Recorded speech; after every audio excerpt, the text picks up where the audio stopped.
And while you're, hey, what's going on, Champagne Sharks?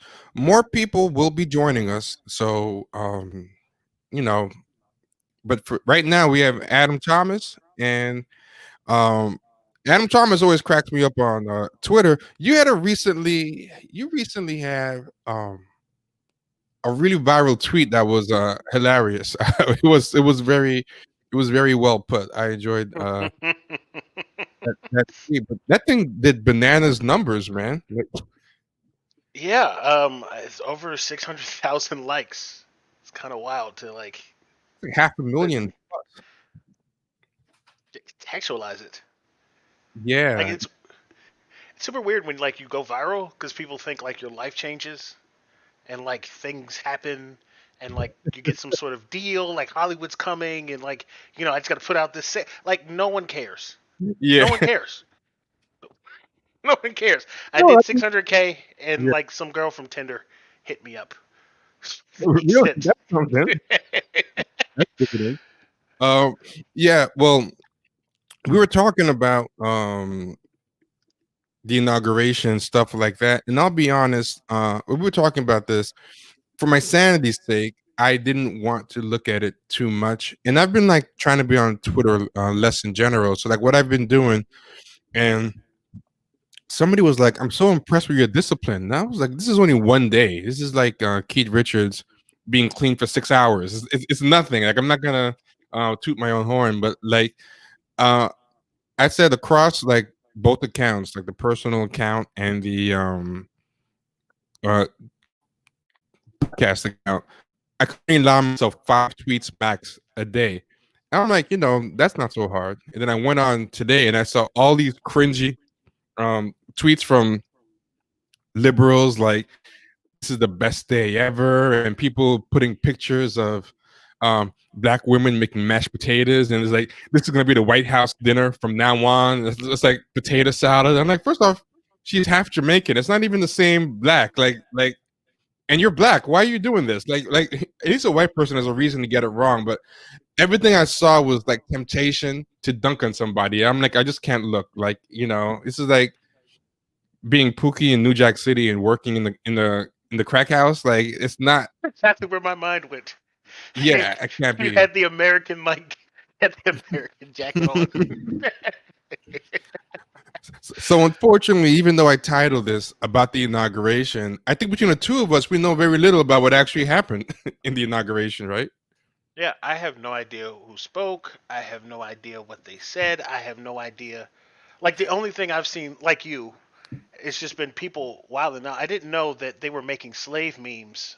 Oh yeah, they're making With all types of cookout memes, potato salads, and turn the White House black memes, and um Kamala Harris and someone else. This is the one thing that I dunked on. I'm like, okay. I have 4 tweets left for the day, but one I just couldn't hold back. Actually, you know what? Why paraphrase it? Let me just pull it up. But while I pull it up, I'll tell the people like where you're from and where they can find you on anywhere, whether it's social medias, your business, whatever you want to plug. For the people who don't know, this is the man who at that stream we had said, I'll let you say it because I think it was probably the best moment of all the live streams. But if you can remember and paraphrase your infamous joke that took us out for 10 minutes. essentially, it's the fact that Roland Martin's face looks like the face of a hot dog. It's very Yeah, funny. the end of a hot dog. That was him. Um, I don't get it. Quote tweet myself. No, where'd you get this? No, I'm not gonna quote tweet myself. But even if I did, it would be dope. In fact, I'm gonna take that as a challenge. I'm going to do the quote yourself challenge. No, but seriously, no, I'm not gonna. You see, if everyone's already getting reminded, they're getting flashback. But yeah, that was that derailed us for like 10 minutes. Yeah, yeah, that was that. I didn't realize. I didn't associate who you were with who you were on Twitter. And when I saw, I was like, oh, him. Okay, it all makes sense because you're funny on Twitter too. Thank you, thank you. I Yeah. appreciate that. Uh, what do I want to plug? So I'm a partner in Resistance Noir, which is a wonderful platform for independent black media. You can find us at resistancenoir.com. And of course, our lovely podcasts, which are, uh, you know, Within Our Gates, Afrogen Revolt, and of course the big daddy of them all, Drop Squad. And so, other than that, I mean, you can find me on Twitter at the Honorable AT, which I probably should put in my name here so people can see who I am. And also, I am launching a stream channel at some point that has the same name on YouTube. So I don't know how you'll find it, but you'll find me streaming there at some point. So, hello. I also live in New York City, much like T. Yeah, and On that's the that Harlem makes side me of things. glad. Yeah, that makes me glad because I feel like I never have anyone talk about the New York side with me. And you never want to be the one person talking about some place because sometimes two people, three people can have a different take. I always feel like I have to be like the voice of New York or give the New York perspective. But at the same time, for people who don't know, and tell me if you agree. I also don't know if generationally things are different because I'm a little bit older than you. I'm pretty sure, but um, even though New York is one city and it kind of has its own culture, there's like a Harlem, Bronx above 57th Street, New York, that is very different than the Brooklyn, Queens, New York, even though they have a lot of similarities and stuff. So it's like, I'm sure I'm going to stereotype, but are you like from Harlem, like always been in Harlem? No, no, I've been in Harlem for like the last 10 years. So Oh, okay. Because people who are like from Harlem can usually count the amount of times they've been in Queens, like on one hand. But I'm sure it's still with you. Like, have you been to Queens very much? yeah, I would probably say, like I used to do comedy, so like Oh, that's different. that Okay. brought, yeah, like if I eliminate gigs, then yes, like I've been to Queens like 3 times. Everything you need's in Harlem. Like I don't need to go into, like Brooklyn's another country to me too. Like I Yeah, don't. yeah, exactly. And people like, don't get it. Like, people talk to me about like Harlem and the Bronx. I gotta tell them, like, I live in New York my whole life. I've been to them like 10 times. I used to go to Harlem for. I don't think they even do this anymore. They don't have Grant's Tomb that thing anymore, do they? There used to be like this Grant's Tomb event in Harlem where Uh, you used to go and hang out on 116th or 125th, like, at night sometimes just to do something. And then that was it. Like South Bronx, I've been to even less. I remember, like honestly, I don't really go to the Bronx like that, but like more, definitely more than Queens and Brooklyn. Like Yeah.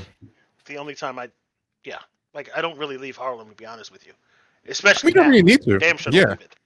Yeah. I mean, even pre gentrification, you only had to go like, maybe down to like 96th Street for something at most. But now everything is really there. Yeah, once they opened up that Spectrum store on 125th, I'm pretty much set. But it's a different it's a different country now. It's really when I do go to Harlem now, it's very very different. Um, but a lot of the old Harlem is still there. It's not. It's just all this other stuff built up around it. 125th is a mall now, like Yeah. like an actual like mall. Yeah. It's I so went up weird. there. I went up there to go to Charles Pan Fried Chicken, Hmm. and that's my first time up there in a while. And yeah, it was really different. There was Starbucks left and right. There were like white girls in UGG boots, and because I hadn't been there like in years, it was kind of a big shock to me. Like I knew it was gonna be gentrified, but it was still weird to see like white girls hanging out on 125th. Like you should not see that. Like even when I moved here about 10 years ago, like it's like stark. The difference is like stark. From like when I got here, it was pretty like the gentrification was happening, but it was just way less. And since I've been up here, like you know, thank God, thank God they deal drugs on my street because if they did, there's, there's like a motorcycle club next door. If there wasn't that, then it would be overtaken by white people. So like other than that, like everywhere else I look, like it's just just white people, white people, white people, white people, white people, white people. I would say it's like 50-50 now, which is Yeah, crazy to like say, but like that's what it is. yeah. I mean, in Brooklyn, the ship has sailed a long time ago. Like Brooklyn, I think, was like way ahead of the curve because one thing about Harlem, even though it's technically in Manhattan, the difference with Harlem is that if you work and live, if you work or socialize below 34th Street, and especially below like Chelsea, a lot of places in Brooklyn are actually more convenient to downtown Manhattan than Harlem, especially like at night. You know what I mean? When the trains aren't going express or they're like whatever. So I feel like Brooklyn has been way ahead of the curve. You know, like if I want to go to the financial district or Greenwich Village, it's actually faster from where I am in Clinton Hill than in Harlem. But now Harlem's become a destination in its own right. You know what I'm saying? Like you can party in Harlem, you can do everything in Harlem. So now it's like, you know, it's I feel like it's really caught up, and I was surprised at It's how gentrified it was basically. looking at the chat. I Sound Info is right about Marcus Samuelson's joint. He actually has two joints up here. Uh, in terms of like places, one is Red Rooster, which I think most people know. Um, which is like the place, and then the other one is Yardbird Cafe or Yardbird, something like that. But yeah, Oh, like every he like has one called Yardbird. something like that. Yeah, like it's on 116th in I think Frederick Doug. Um, Have you but ever it's on the read Yardbird. have you ever read Eddie Huang's review of Marcus Samuelson? It's pretty interesting. Um I try to avoid Eddie. yeah. Uh, This is what's really weird. I can't stand Eddie Huang in his own right and his weird race issues and his like it's almost like a blackface, but the weird thing is he totally nailed Marcus Samuelson. So it's like you ever see that meme on Twitter of the worst person you know made a good point? yes. Yeah, yeah, that's how I feel. I'm sorry, but go on. You were saying something? No, I mean yeah, like Marcus Samuelson is pretty shitty. Yeah. Like he's a pretty shitty dude. You But were like saying about you were saying how you avoid Eddie Huang? yeah, just like because of what you just said, right? Like Yeah. it feels like he's just doing this weird like blackface, right? Like I'm scanning his Wikipedia. Like he's from apparently where I'm from, which is the DMV area or Oh, Washington okay. D.C., Maryland, Virginia. Have you Um, seen the trailer for his new movie? he has a new one. Yeah, I got to show that to you next. It's exactly what we're talking about. You're gonna love it. You're gonna love this. Oh, fantastic! Hold on. You're gonna love this trailer. It's worth talking about. But check this out, right? And actually, let me show the So this woman put, "This ain't just a fist bump. This is a bitch moment." I don't know what that even means. And black women and little girls felt this one, honey, in a picture of her painting her nails. And I always feel like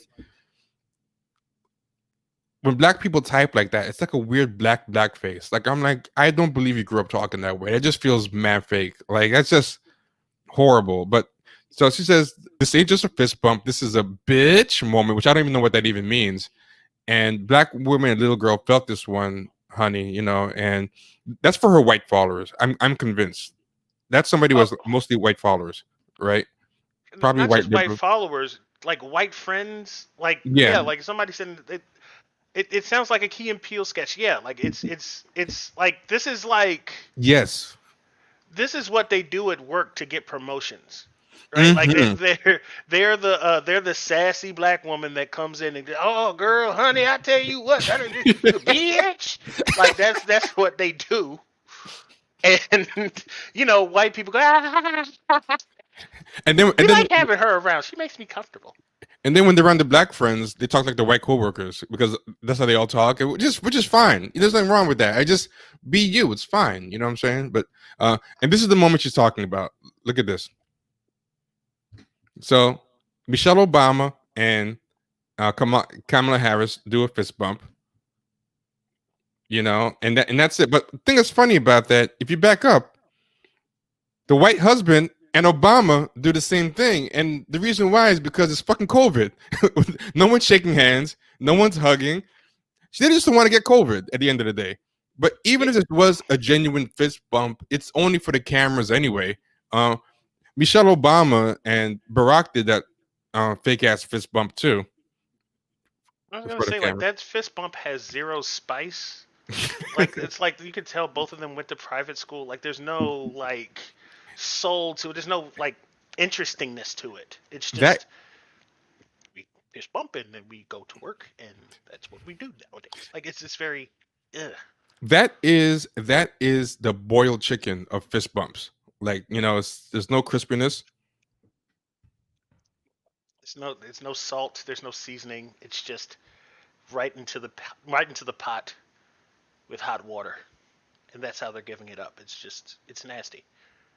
But that's the type of it's a very corporate fist bump, right? Back to that Yeah, person that made that horrific tweet. Like that's the fist bump she gives at work.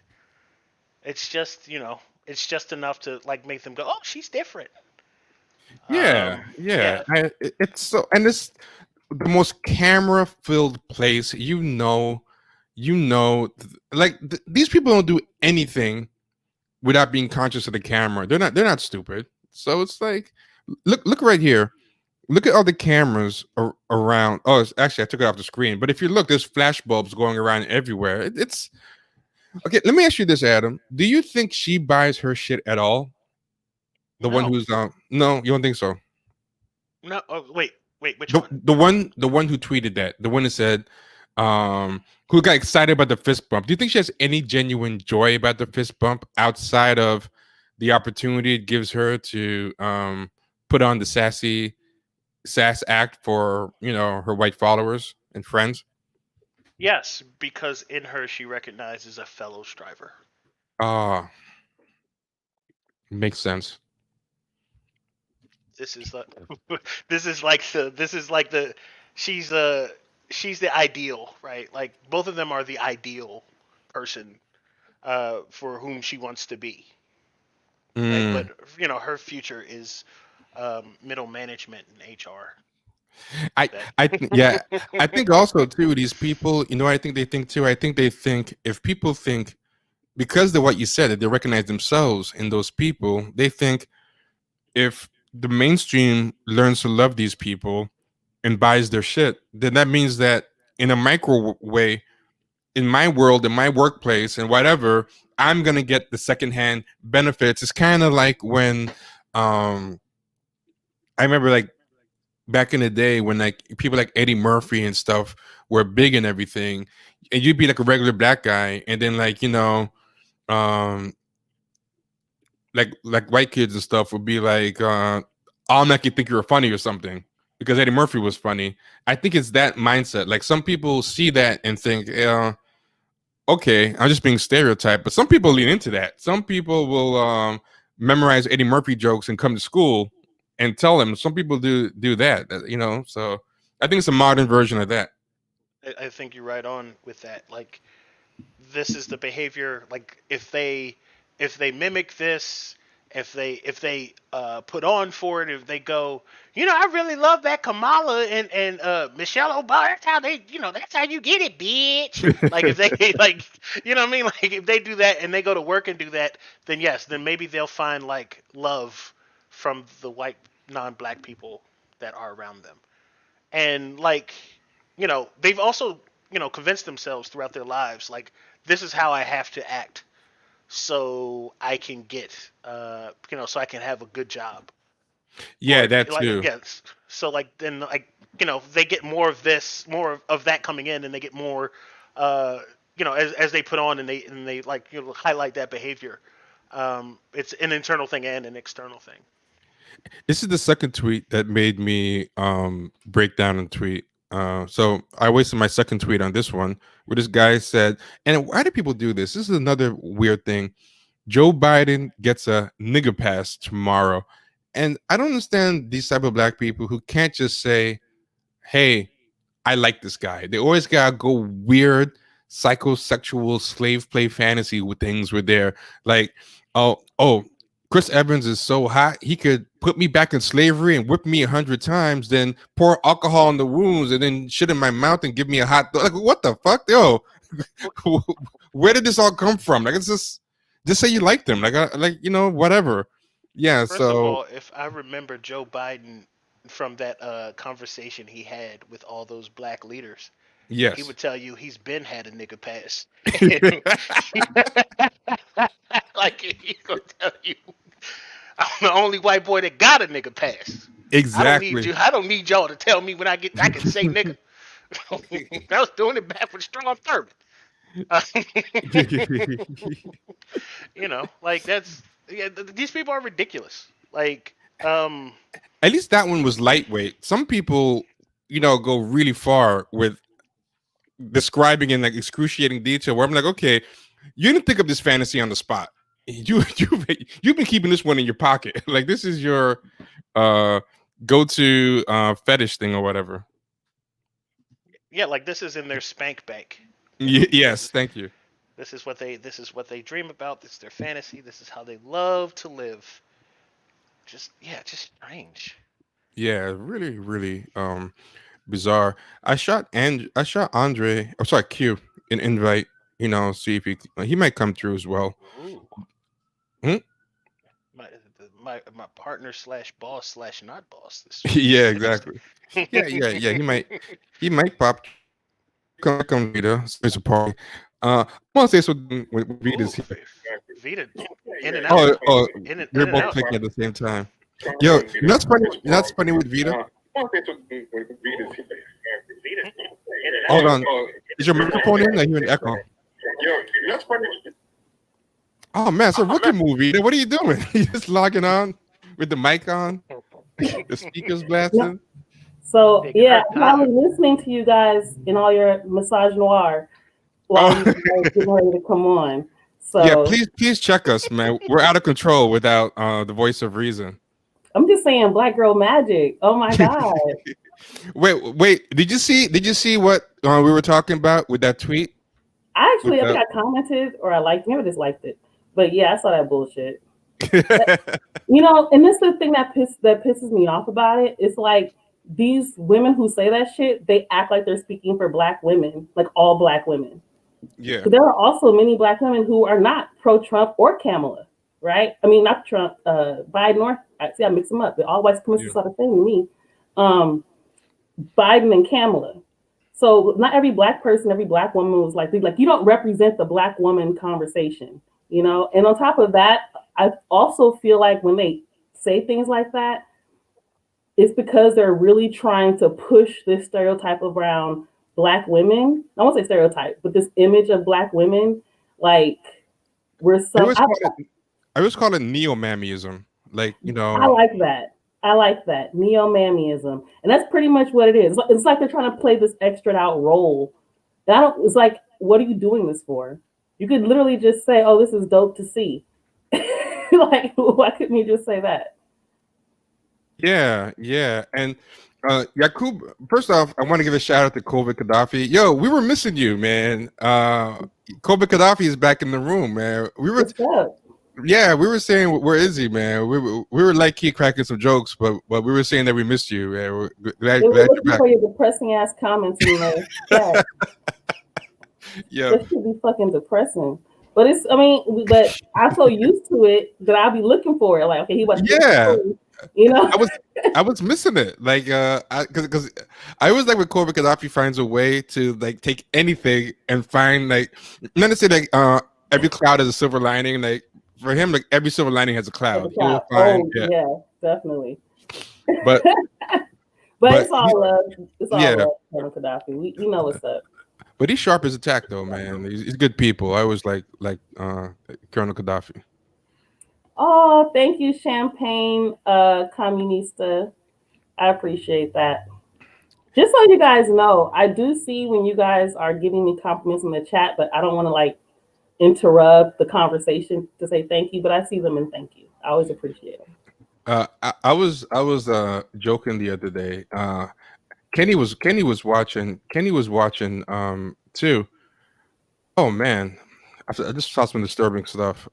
Okay, I'll share it later. But Kenny's watching too, and it's like soon as Vida asks for money, everybody just ponies up. like, I be dropping the sales pitch here and there, but I just say, don't forget to donate. I say, ching ching ching. Like, oh, look at that. It's probably my years of experience working in public radio. So you have to pitch all the fucking time. So we have fund drives. It's just like you ever watch those telethons on PBS? Yeah. It's literally the same thing, but for the radio. So if you're having a show, you're kind of expected to get a certain number of donations when you give, like a gift, a thank you gift for the donation. But really, they're buying like a set of something. Like here's a set of Angela Davis speeches.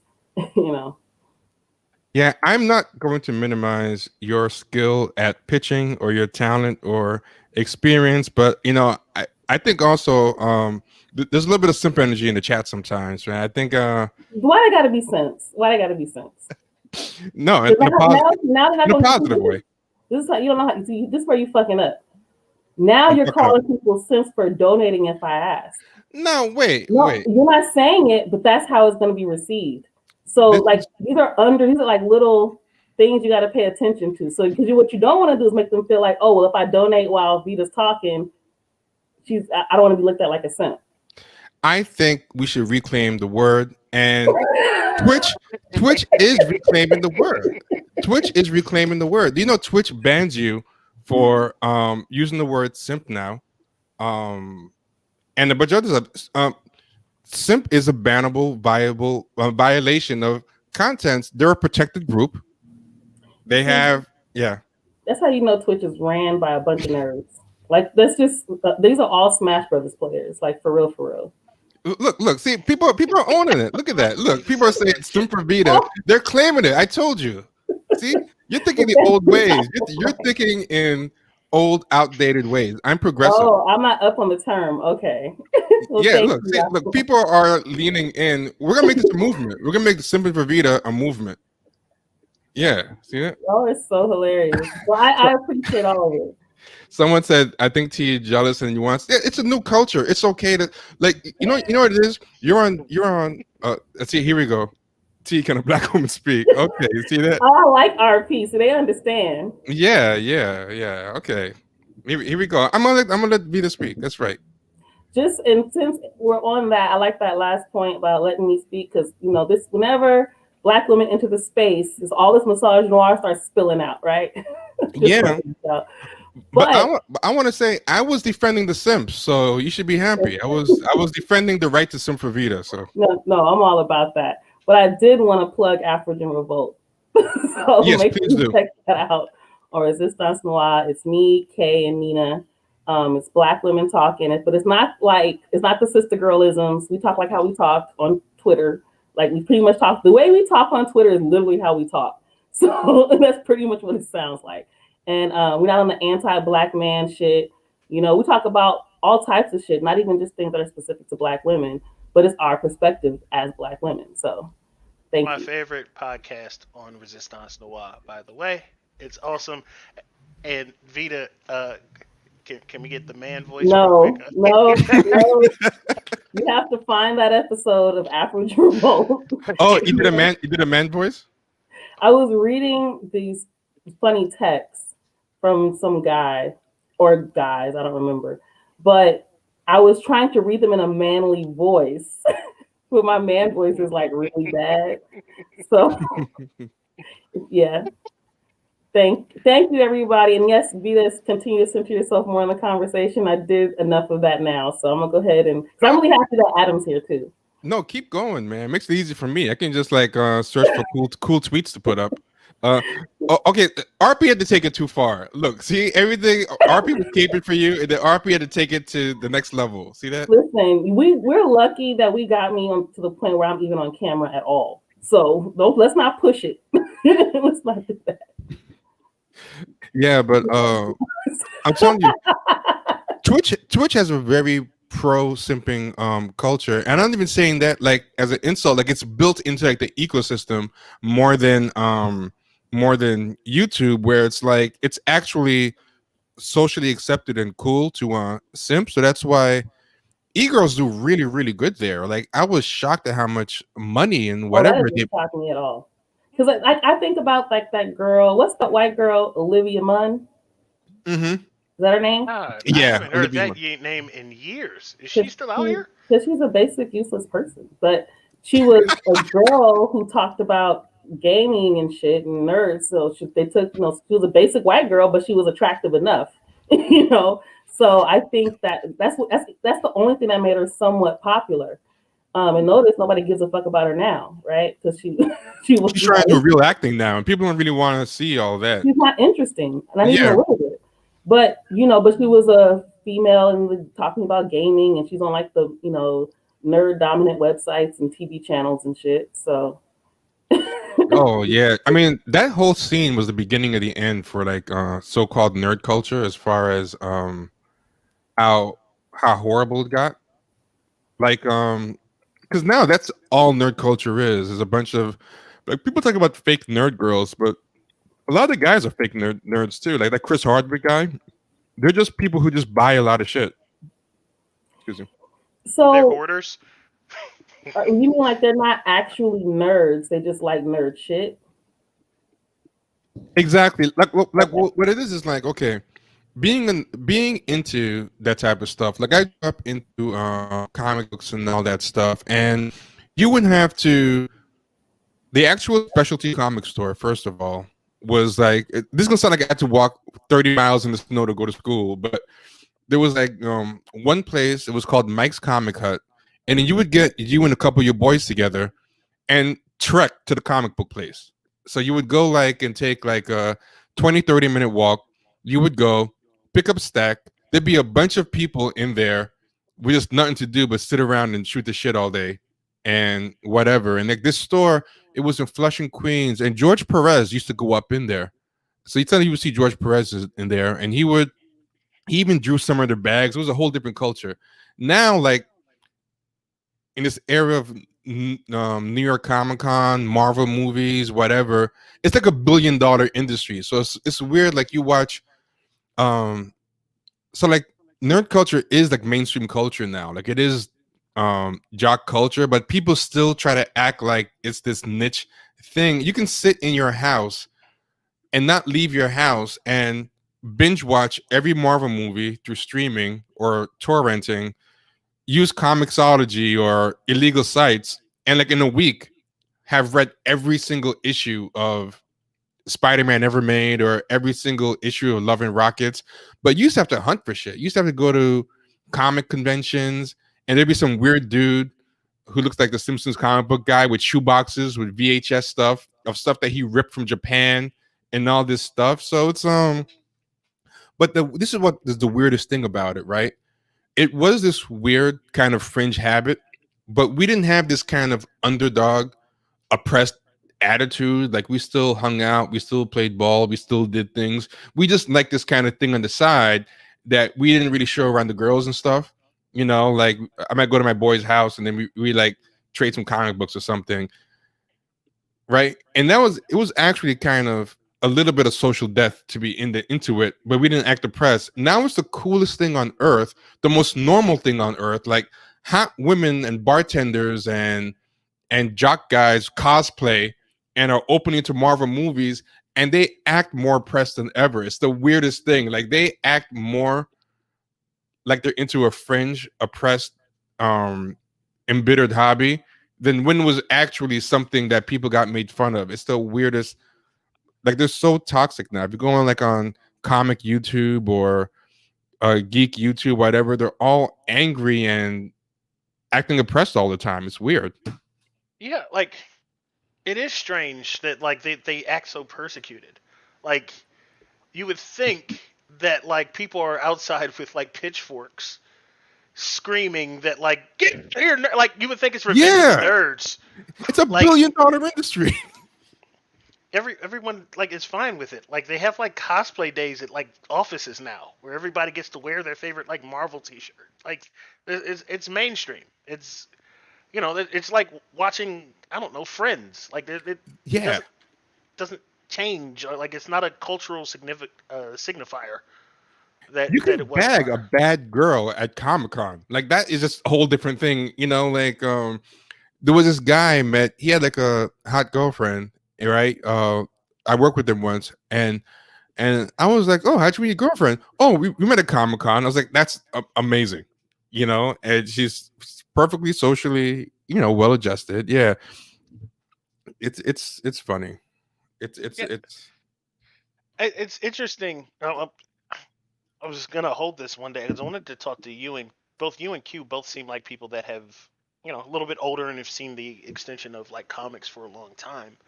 Like comics, it seems like the medium has been flattened tremendously in terms of like social significance, like even just in terms of just being interesting.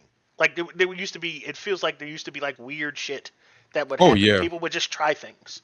And now I think because of the visibility, it feels like this is just another Hollywood vehicle. Like it's just it's movies, it's mainstream movies, it's all very straight and DoD backed Com- propaganda. Comics now are basically the R&D arm or the content farm for the movies and the TV shows. That's all it is now. Like there was always a sense growing up that the comics were the main universe and the adaptations were always secondary. Whereas, and I think there's never been an official um, moment where this happened. It's never become official, but I think at some point, particularly for Marvel, because DC stuff is still fragmented and for the most part sucks as far as adaptations, right? But particularly for Marvel more than DC, I think at some point the movie universe low key became the real Marvel, the actual real continuity, and the the comics are just made to be adaptations of the movie stuff. Every time a new redesign happens, a new anything happens, they immediately rush out a comic that looks like the movie in a way that they never did before. Anything the TV show or comics do, they change the costume, they do whatever, like right on cue. So it's like I think the movies are the canon now. The movies are the continuity. That I think is probably the biggest. DC I think is still in flux because their comics are a mess and their movies are a mess and inconsistent. So it's a toss up as far as that goes. I will say the animated universe in DC is still interesting, at least. The what fucking love the what was it, the last movie they did in that current universe? Dark Justice League, uh, Apocalypse War. Oh, is that the animated one? Yeah, Oh, I haven't seen that one, but I like the animation on those ones.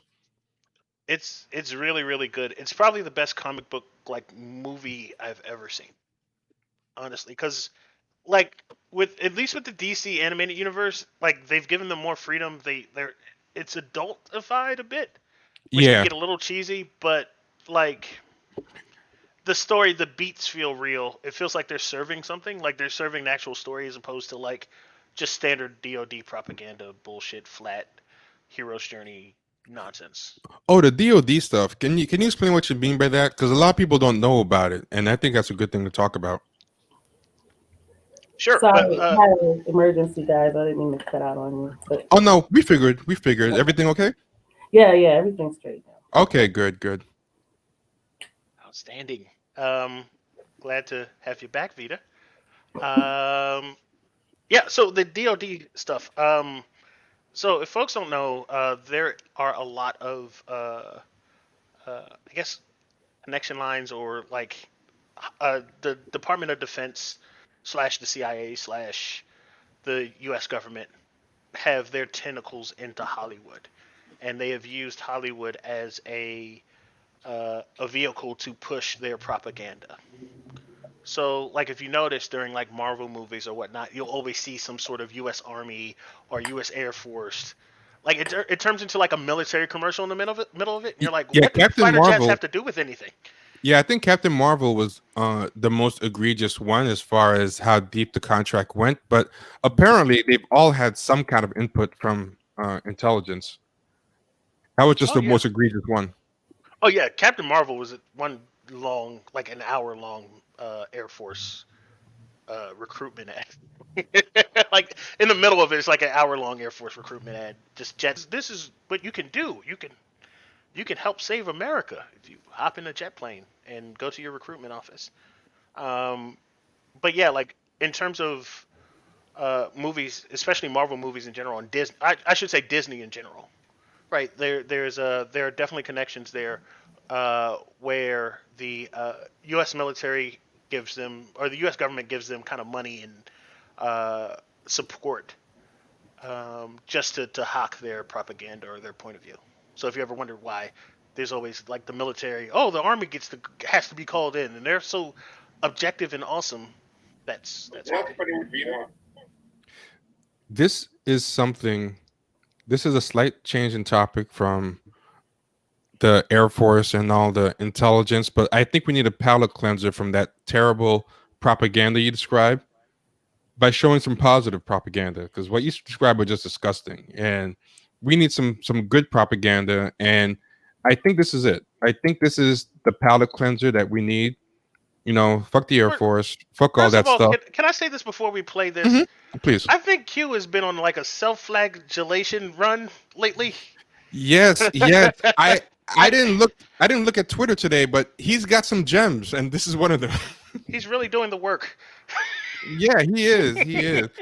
I feel like energy is a constant in the universe, and energy can be neither created or destroyed. So I feel like just at the moment I backed off the self-flagellation. It's not a coincidence that he ramped up. I feel like that's where my self-flagellating energy that I've been ramping back on the past couple of days has gone. I feel like it's infected Q because he's on a tear. He is on it. He just posted another tweet. He can't. He said he is running out of gas, and yet here comes another one. God bless Q. Yeah, definitely. But this is what he posted. That's enough. 50 grand, I get this on one take. Hey, now. Oh, you high five and MAGA white boys drinking white claws, care about your taxes more than human rights. Sign off. You know where big trucks. Yo, there's no way to make Mass Golding sound gangster. I'm sorry. Like I don't know. I mean, at any point, if you guys want to jump in. What is this? I kind of I didn't hear the conversation before I jumped in. So Oh, well, he was talking about like propaganda and Marvel movies and stuff like that. And just when he was talking about that, I saw this and I'm like, can you count this as good propaganda? And it's your boy Macklemore. Is it Macklemore or it's Macklemore? bad. I don't. We don't have to hear it. I know it's bad. So, like, just T, I don't know if you know, I've known Vida for like 10, 11, 50 years. It's been like 20 years. It's been What? Really? Yeah. Yeah. Yeah. I mean, just No time. idea. It's like 17 years, 17, 18 years. Yeah. Yeah. Like forever. I was like 18. The thing that ties us is hip hop. Yeah. This is like very like We were both a part of a hip hop. Oh, so you got. That's so cool. It's like a lot of us who found each other, I guess, on Twitter or just never lost touch, and so it's like it's a lot of us. So I'm talking about hip hop because I was in all those conversations for like 20 years. Yeah. Isn't that crazy how that happens? Because that happens to me sometimes where I rediscover people on Twitter and I find out we both used to post on the same boards and all that stuff. Those were the good old days. I feel like we lost something good. I mean, I've said this before, so pardon me for anyone who's heard me say it, but we lost something so good with message boards and blogs and that curated space where we gave it all up for this giant cesspool of a chat room called Twitter. Like, it's not the same. Like, Yeah. Well, I think also the message board system is really outdated. I know Reddit still rocks. I don't know how y'all deal with Reddit, but the message board style is slow.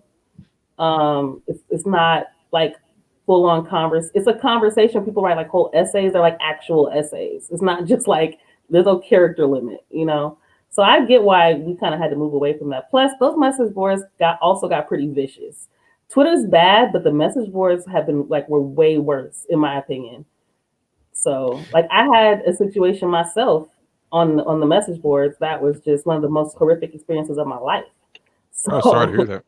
yeah, so the message board system wasn't exactly the wasn't the message board space wasn't really much better than Twitter. In fact, I would say Twitter's probably better in regards to how they regulate. Now, Twitter also is racist when they regulate, so it's a whole other conversation. Something else that we were talking about before you came on, Vita, was how all these people are just working in their weird projections into this inauguration. And Yeah, I don't know if you saw the part where somebody said, I let Joe Biden gets a pass to call me nigger. And we're just asking, like, why do these people have all these really disturbing, in-depth? That was one of the not so in-depth one, but why did they fantasize so much about like their favorite white person calling them slurs consensually, or doing like degrading sexual stuff to them? Like, yeah, I heard you guys talking about that actually, and yeah, I always think that's hella weird too. I think it's weird in general, race or not. I always think that's just hella weird. Like, I would let this person yeah, abuse me, and I'm like, why would you even say that? you know, I let I I let Christina Milian sit on my face and fart in my mouth. Like what? yeah. Um, that's like a literal one I heard, I read before, and I just never forgot it. I could never get that out of my brain. But yeah, so like I never understood that anyway. But when you add the race part to it, to me, it totally goes into what you were talking about, the race slave fantasy thing. Yeah, I think especially, and I hate to say it this way, but I think especially for women, black women in particular, from what I've seen, they have this thing like they claim that they hate black men for their misogyny, but the thing that they like about white men is being dominated. yeah. They like the white man being the king of the household, sort of thing. So all the things that black men have openly said that they want in their household, they said was misogyny. But with white men, it becomes like it's okay, like this is acceptable because he takes care of me. Because That's all white men take care of their women, and just that's like why I that's why I low key strangely kind of enjoy divestors, because as crazy as they are a lot of the times, they have a certain type of internal consistency that makes sense. And I say this from watching divestor videos. Sometimes I fell down a rabbit hole because I was watching them to show them on the screen for the stream. But the way YouTube works, if you watch anything once, YouTube is like, "Oh, you must love this," so I'm just gonna hit you yeah, with 500 of them. So they start sending me all these crazy divested videos, and I can understand their appeal or whatever more than I can understand the intersectional swirlers, because they're more honest, and I think way more honest. they think the same as intersectional swirlers, but intersectional swirlers feel guilty or like traitors and feel like they have to put a pro-black spin on everything. Like, we show up for y'all all day.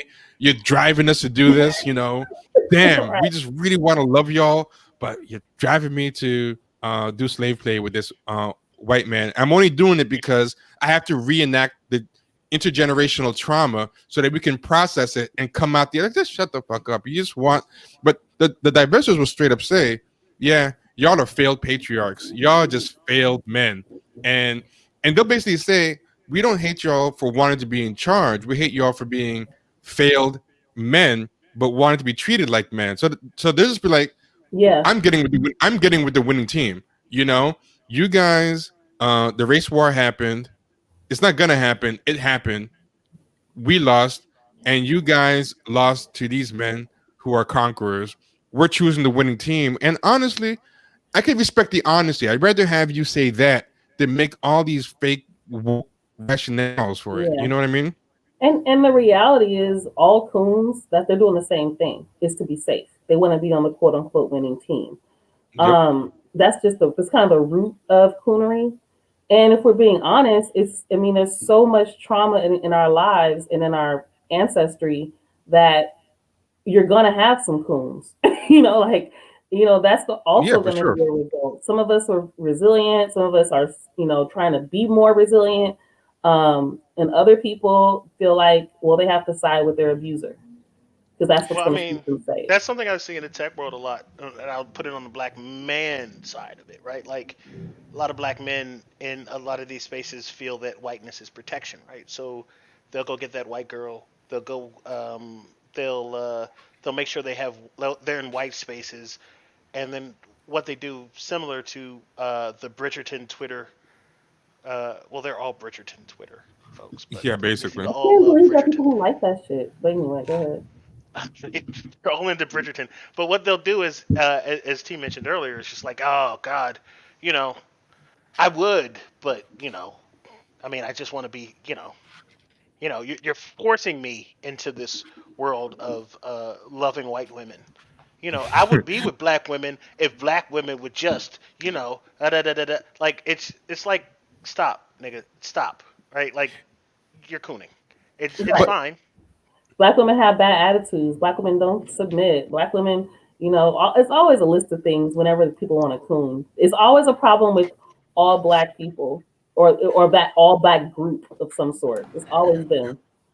but the one thing I will say about a lot of black men who do it, hey, what's going on, Q? And I don't Oh, know if Q. this is better or what, but to me, I view it like the divestors. There have always been a lot of these black guys who don't bother with that. They'll just be like, I just like white girls because I think they're easy. Or I just think that this and that, which, at least, okay, you're just admitting that you're just like, going into it for whatever reasons, but at least you're not trying to pretend there's like a fake noble reason. Like they called me nerd growing up. They wanted thugs and drug dealers. Like, so like, and I feel like the divestors are like the new rise of that for women. There's some people who are just like, look, these are my selfish reasons for doing it. And did you guys see that right wing coon that I put up where he was just basically saying, them white boys love to shoot.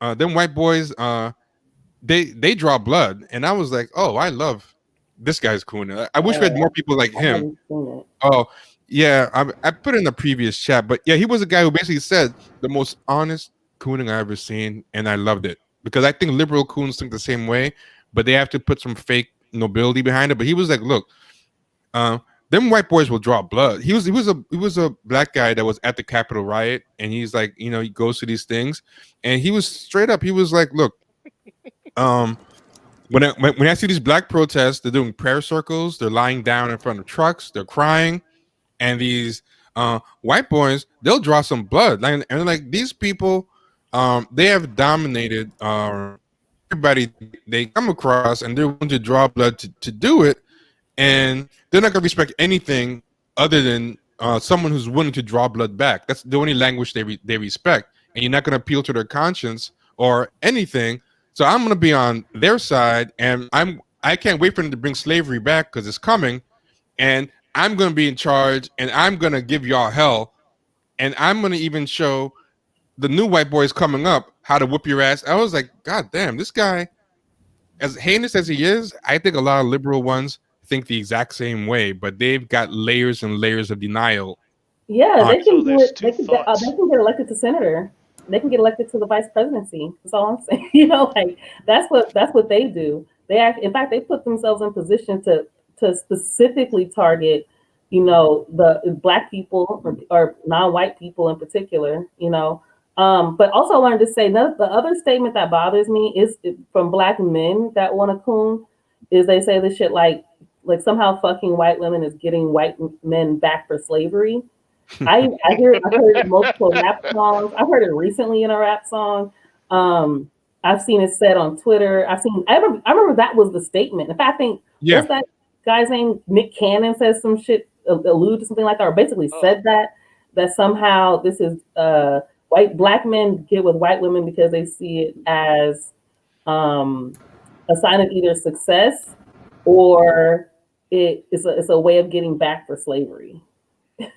speaking of that, I was thinking about what you just said, T. It's really the difference between black Union soldiers and black Confederate soldiers. There we Which yeah. go. is kind of that's kind of unfair, Yeah. but fuck it, I'm running with it. I mean, it's unfair, but it's real. I mean, because it's It the is. same mentality. Hey, I'm gonna give Q a little chance to talk. You haven't given him a proper introduction.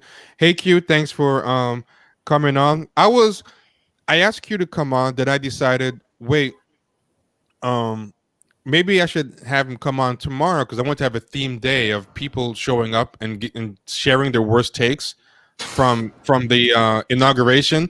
And then I stumbled onto your timeline, Q, and I was like, "Oh man, you might as well come on now. You're a one-man show with this. You, Oh my god, yeah, it's you don't fucking need cursed backup. out here. Yeah, 'cause No, I was gonna it's try to so get like, awful. yeah, I was gonna get 2 or 3 other people, and then when I looked, I was like, oh, he can just do this by himself. He doesn't need backup. No, I actually was what was I doing this morning? Like I think I was like taking out the garbage or something like that, and I just happened because I was up super late last night. Like I don't have regular sleeping hours, and then I wasn't in bed till probably like 4:30, almost 5 o'clock, and I just whenever I wake up, because normally I'll wake up like 5 or 6 times while I sleep, and I deliberately have to put myself back to bed. And when I woke up and I heard my fiance in the other room and the inauguration was on, I was like, no, I'm just going right back to bed. I'm just going to sleep through the whole thing and then wake up and see what happens afterwards. So I was taking out the garbage today. And I'm sorry, real quick. You have a little yeah. bit of static going on. Does everyone do? hear it, or is it just me? I hear it. I Okay, thought yeah. it was my speaker at first. Yeah, it's only when Okay. you're talking, but when you're quiet, it doesn't happen. We can still make you out. So if you can't fix it, it's fine. But I want to give you a heads up just in case you did have a way to fix it. Not sure. Let me see what it could be. It sounds like it's from your mic. Like it's through my making mic? Yeah, because it's making that noise, those little pop sounds when like your speaker. Yeah, it's like a pop and crackle, but only when you speak. When you're quiet, nothing happens. But when you speak, it pops and crackles. Okay. You want me to try and fix this and come back? Well, I want you to finish what you were saying. Yeah. I mean, we can still make you out. If it gets too bad, that if it gets worse, then so. But I was only telling you in case something was an easy fix. Okay. Well, I have to. I'm not really sure like where it's coming from, if it's a connection. But anyhow, yeah. So I was like taking the garbage out. I checked my phone and I saw this awful take. Man, what was the first one in there? Well, here's one that I found from you that I put on the screen. I thought was a good one to start. I think this is the first one I saw you put up. With Brooklyn Dad. Oh no, that was last night. And the thing was, that was a fake tweet. Like, well, not fake. It wasn't exactly fake. It was like somebody had edited his tweet to make it worse than it was, but it didn't require that much editing. So like the third paragraph there, where he's talking about like frothy spunk and all that weird bullshit, that was the only part that was added in, but everything else was what he said. Oh, so it's like, what, like, bro, why is it your business? Like, what adults do in their bedroom? Why are you thinking about this? Because you know love. Like, man, wait. So the first half was him. The first half was 100% him. See, that was the first part I read, and I was already like, "What the fuck is wrong?" No, yeah, people were like, "Oh, this is fake," and I'm like, "No, you don't get to walk around like walk away and say this is fake. Like that is mostly true. Like it's a narcissism. 2/3 of that tweet was true. Yeah, it's a narcissism of small differences. I found the original, and exactly, it's not much better. They just added some graphic stuff to it. Yeah, so this is the original. But I have seen other people tweet that they hope that like Joe Biden just like beats out the back walls in the Lincoln bedroom. Like I have seen people say that shit. So when I saw this one, I was like, oh fuck, man. But that wasn't even the first one. The first one, I'm gonna send you like where my my link or my tweet started. I'll put it in the chat. Okay, cool. Yeah, it was somebody said it was Molly Jong Fast. Wait, it was beat out the back walls what they meant, or is that like the white boy the other day that was just like, Donald Trump is gonna get his cheeks busted. Cheeks clapped all over the time. No, it was a black person who said it. Like, and I'm exaggerating here, but somebody black had talked about like how much, like how like badly like Jill Biden's gonna get her back blown out, and I'm just like, why do people sit around? Yeah, like why do people sit around thinking about this? See, I sent it to you in Discord. It looks like I couldn't get in the chat. It's in Discord. Okay, but also I think you have sharing privileges. So if you just want to, do I? Share it. I think. Oh, okay. Yeah, I guess I do. So yeah, if you want to do it, that's fine. Yeah. I'm gonna open a tab and then we'll like scroll through some of the worst of this shit because it was. I didn't even intend for it to be like this. I just saw like 4 bad ones that I could pick up within like 20 seconds and then clip them and put them on my timeline. And then people started sending me them. And the next thing you know, it was just this fucking deluge, like a dam broke. And I think that everybody just had to like get all of the bad takes off their chest and just drop it on my timeline so that it was like documented in a single place. But yeah, man, it was it's fucking frightening. Hang on a second. I'm just trying to find. Okay, I can see. I haven't screen shared on this thing before. Oh yeah, it's pretty self-explanatory. But yeah, share screen, and then make sure to click audio on the audio, because I always forget myself. You have to hit to click the audio, and Okay, I think I found it. because you should use Streamlabs, right? That's your preferred? Oh yeah, there you go. Yeah. I see it. Do I have to? so, I think I might have to actually add it to the stream, but now that it's added, you can just keep. Okay, so the first one was Say Her Name, Amanda Gorman, and that was by Molly Jongfast, who was like one of the Lincoln Project people. And, you know, it actually got a high amount of engagement, and it was a whole lot of like white people, because I went and checked before she deleted it, like who was retweeting it. And it was a lot of white people retweeting it. And I don't think any of them actually got like the Say Her Name hashtag and movement, if you want to call it that, wasn't just to say Black women's name. It was to name Black women that had been killed via police brutality. Like, it wasn't just there to recognize and name people. So when you say Her Name, Amanda Gorman, it's like, but you're supposed to say that about somebody who's died. So that was super fucked up. But I just saw it right now. I was like, oh, she did? Like, that was my first Yeah. And, well, the thing was, and then it's it was Black like, trans yeah. women too, to be honest, and like she's not fucking best on trans rights that Kamala Harris. No, I mean she was putting trans women in men's prison and denying trans women the ability to like transition, and that we've been over that, and people obviously didn't care because they got elected. So, and then there was this one. I swear I heard Miss Angelou cheering "Go Girl" from behind her, which is like, if you just look at this lady's profile, you can tell she's never talked to a Black woman in her life. Like, I was gonna say she probably knows Black women through the color purple, but I don't even really know about all that. And then this shit fucking annoys me. So, like, people who find pictures of Joe Biden when he was young and then just thirst over it. So he said, did we discuss that Robinette was low-key fine back in the day? Yes, it's been discussed fucking to death. Like, we've already talked about that so many times. I don't know how many times you all want to bring this up. This is middle name. Kimberly Foster did that too with Joe Biden over the years. She's one. What's a Robinette? Who's that? That's his middle name. Joe Robinette Biden. Yeah. Who knows that? Like, I didn't even know that. Yeah. So he also supported segregation back at that time. So if you can find him, find all you want, and he would have sent your black ass like to the colored fountain. But he wouldn't be on a bus. That's for damn sure.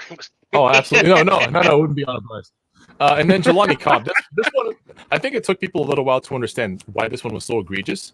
Right, because people think of Ulysses S. Grant as like the post Civil War hero who became president. They think about like the Sherman's March to Atlanta, and like burning all of the Confederate bases and homes behind him.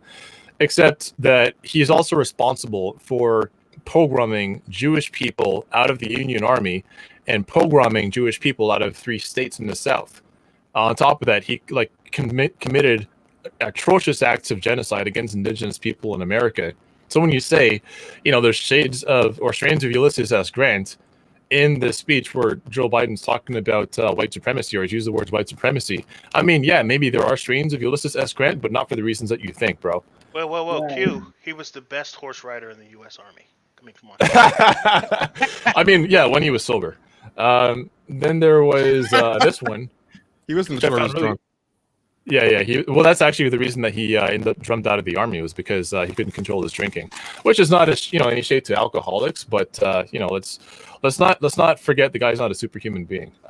Then somebody sent me this one. Is it wrong that I shipped the extraordinary poet laureate and Kamala's quirky art student stepdaughter immediately? It's like they're actual people. You can't ship. You ship characters for fan fiction. Shipping means that like you have like like a fan fiction of like X-Men. So you want like Wolverine and Jean Grey to get together in this like fan fiction universe. Like there's no Cyclops in the picture. It's just Wolverine and Jean Grey. Or you ship like I don't know, like a Jubilee and Morph or some shit like that, right?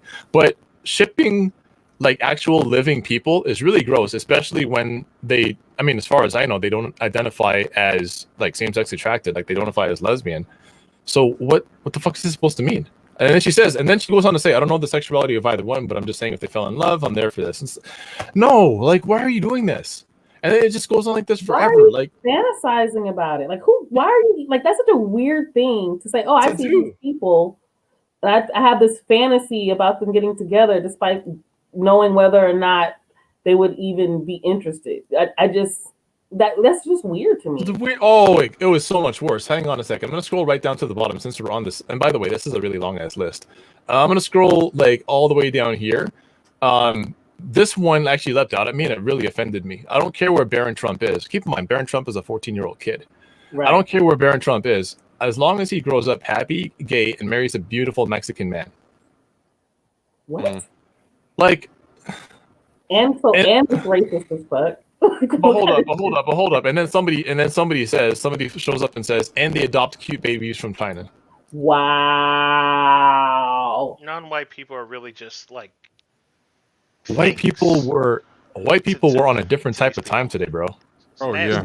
What the fuck?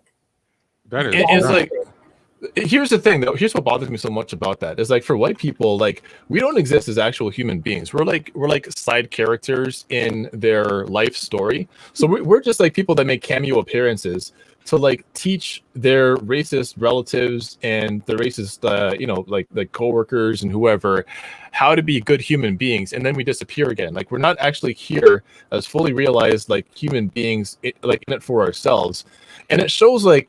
I don't know if you saw like John Legend and Chrissy Teigen last night.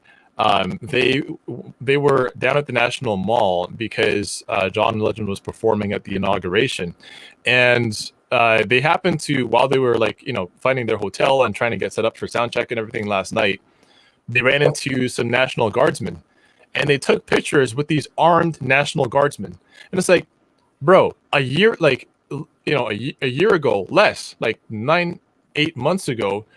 You and your wife were making a big show of donating $100,000 to bail funds, and all it took was your guy winning the election, and that you're now willing to take pictures with police. Like, which one is it? I was gonna say, is it Uchiwali or is it One Mike? But I don't even really think that's not even appropriate. It's just like, no, you're just a fucking sellout. Like, none of this means anything to you. So it's all branding. Yeah. It's all a brand. It is, and that's what I'm trying to say. This is all just a big branding exercise for these people. They don't actually have any stakes in the matter. Like they don't, and I knew that this was the case for John Legend and Chrissy Teigen at least. When like, and people might have seen like me get into hit with him personally. He was saying that people should. I did by John Legend. Oh yeah. He blocked my ass. Chrissy hasn't blocked me for some reason, but John definitely blocked me after that exchange. And he was saying that people should donate to the political campaigns in Georgia for Raphael Warnock and John Ossoff. They should donate for them to win their campaigns in Georgia for the Senate race, because if the Democrats control the Senate, then they can enact anti-poverty policies and yada yada yada, which is all well and good. But that was months ago. That was 2 months ago. Right. So what are people supposed to fucking do? You should donate to political campaigns instead of like donating to food pantries. That was his logic, is that if you get these people elected, then they can do anti-poverty shit. Supposedly, they're actually going to try and get something through Congress. But if you donate to food pantries right now, you're just exacerbating the problem. But it's like, yeah, but these like food banks are running out of food and people need to fucking eat. Like, and you being a rich motherfucker who lives out in California in your multi-million-dollar fucking parasite mansion, what would you know about people's day-to-day lives and how much they're starving and how they can't, like, they're lining up around the block to actually get food and they can't get it because these places are shutting down early because they don't have enough food to give out. Like, God, what the fuck? Like, they don't have any morals, no principles, no grounding whatsoever. They can't hold a position because none of this actually means anything to them. This is just football. And I fucking hate that. Oh yeah, I also bodied Mark Cuban at the same time. That also happened. Somebody in the chat just pointed that out. What happened with Mark Cuban? Oh, Mark Cuban was in the conversation. It was actually a conversation between them two. And then when I tweeted at John Legend, the both of them were tweeting back at me. So we had sort of like it was kind of a 2-on-1. And then when I made John Legend look silly, Mark Cuban hopped into my DMs and we had a private conversation off there. So yeah, that happened. But it was just really like, it was just disgusting. Like, here's what bothers me about Chrissy Teigen. Like last night she tweets out that like she's like, why is it that whenever I say things, you people are always like jumping down my throat? I'm just trying to make people happy, if not like have a feeling of indifference. And it's like, because you do too fucking much. You just like flaunt your wealth in front of people that are like broke and starving and dying, and you wonder why people don't like you. I can't figure out if she's a shame pig or not, because part of me thinks She she's is, a shame pig, but she seems too genuinely hurt by it. Like some shame pigs, I feel like to be a true shame pig, you have to low key kind of like it, and she seems truly tortured. Like I think she's just that incompetent at being liked. Like, What's that mean? No, she is. Okay, so T, here's the thing, and this is actually. Let's explain to Vida first what a shame pig is. Okay, yeah, sorry. Yeah, she wants the shame pig is. A shame pig is okay. See, Vida is still too normal. She hasn't delved into the deeper delves of the internet the way we have. So, and this is a great time for you to help explain this. Because I was saying to Vida, yo, there's a lot of simp energy in the chat for you, because whenever you come on, you people just are like, take my money please, and then she was like, and she said, and her rationale was true in the normal world. She was like, what you're saying is wrong, because now you've associated simping with giving me money, and now people are going to be embarrassed to donate. And I said, Vida, it's a bold new world. Simping is a proud identity. People are fine with simping. Like it's they've reclaimed it. How we're supposed to reclaim the N-word and take away its sting. It never happened, but low key it happened with simp. And Twitch, I was telling you, Twitch has a whole culture built around it to the point that it's now a slur to use it.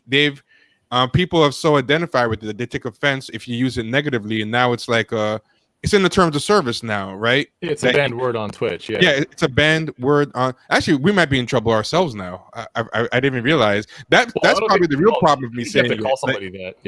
Yeah. Oh, so you have to call someone that. Yeah. So we're talking about. Yeah. And the pay pig culture is part of that. Like there's these people where it's like, it's called financial domination. So picture like BDSM, but with money.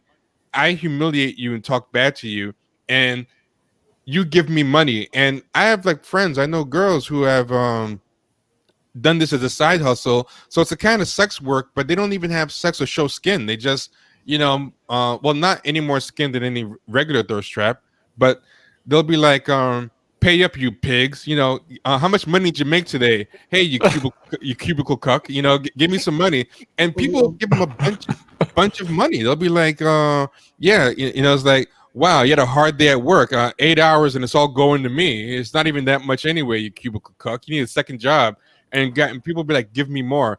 And like those type of guys are like shame pigs. They're like being humiliated, and the more you humiliate them, the more they come back for more. Like that's their kink. They can't even get turned on unless there's humiliation. So online they say things to get people to react, to dunk on them. On them. Like that guy Noah Berlansky. Yeah, Professor Crunk is a total shame pig. I was gonna do the shame pig bracket where I was gonna put like 64 shame pigs. Oh no! Until we get to. So then I asked people, can you give me some names so we can have a shame pig bracket? And we ended up with like 120 names that were all good. I was like, wow, I never thought about them all in the same place. But there's a lot of like Crunk is definitely a shame pig. But I feel like with a shame pig,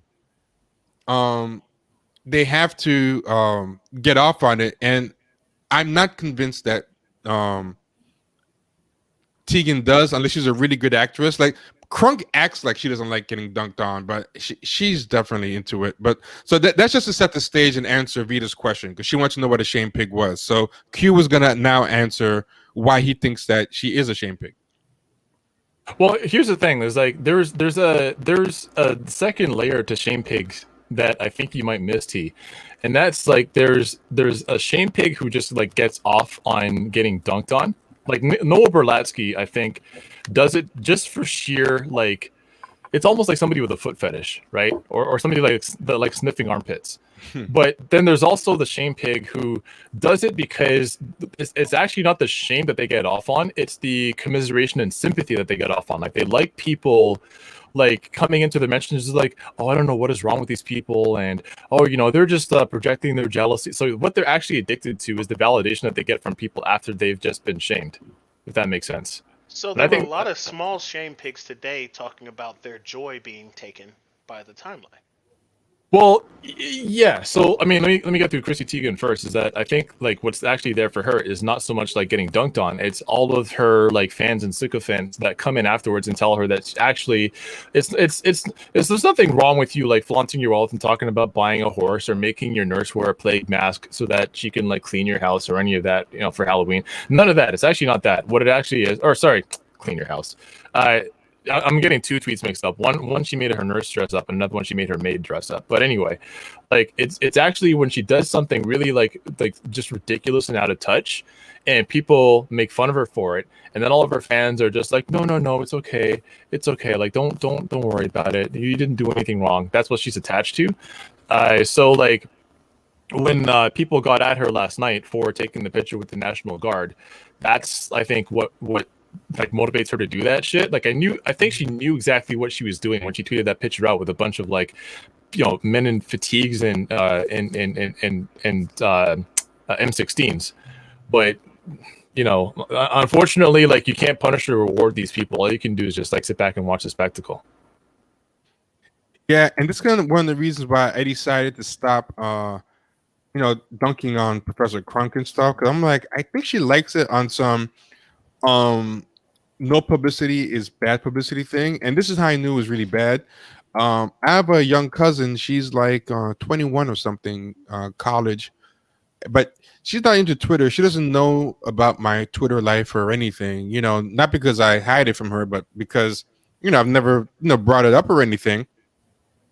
And then she texted my wife with one of my tweets, and she goes, "Yeah, my friend just sent me this about T dunking on Professor Crunk," and I was like, "Oh my god!" Like I'm helping bring the gospel of Professor Crunk to like young, impressionable. I mean, even though they were laughing at her at the dunk that I did, I'm like, I don't even want their minds polluted. I'm adding to just bringing awareness of Professor Crunk to people's minds, even if it's negative attention, and I started realizing like, wow, she's probably really getting big because she's been on the tear since late 2000 of Jason Johnson did this first. I think Jason Johnson was on a shame pig tear and suddenly white leftists discovered him, and all of a sudden white people started dunking on him all the time. He wasn't just our secret anymore. I was like, he's ours. What are you doing? And like, no, he belongs to the streets now. The white people got him. No, but Jason Johnson, I think like his whole thing is like showing off his intellectual chops. I don't even think it's so much shame picking. I think he says something to draw people towards him so that he can like jujitsu them with his galaxy mind, and he fails almost every single time, right? Like he'll say something, people will engage him, he'll retaliate with like some intellectually long-winded answer, and then it's almost like Chris Farley in Beverly Hills Ninja, if that makes any sense. Yes, that's coming back on Netflix next month. Yeah. This excites me. Yeah. It's like that. Like he thinks he's like a kung fu genius, and meanwhile he's like fucking Chris Farley pulling out the nunchucks and slapping himself in the face with it. His oligarchy stuff was borderline shame picking, though. I think when he kept trying to double down on why Bloomberg's not an oligarch.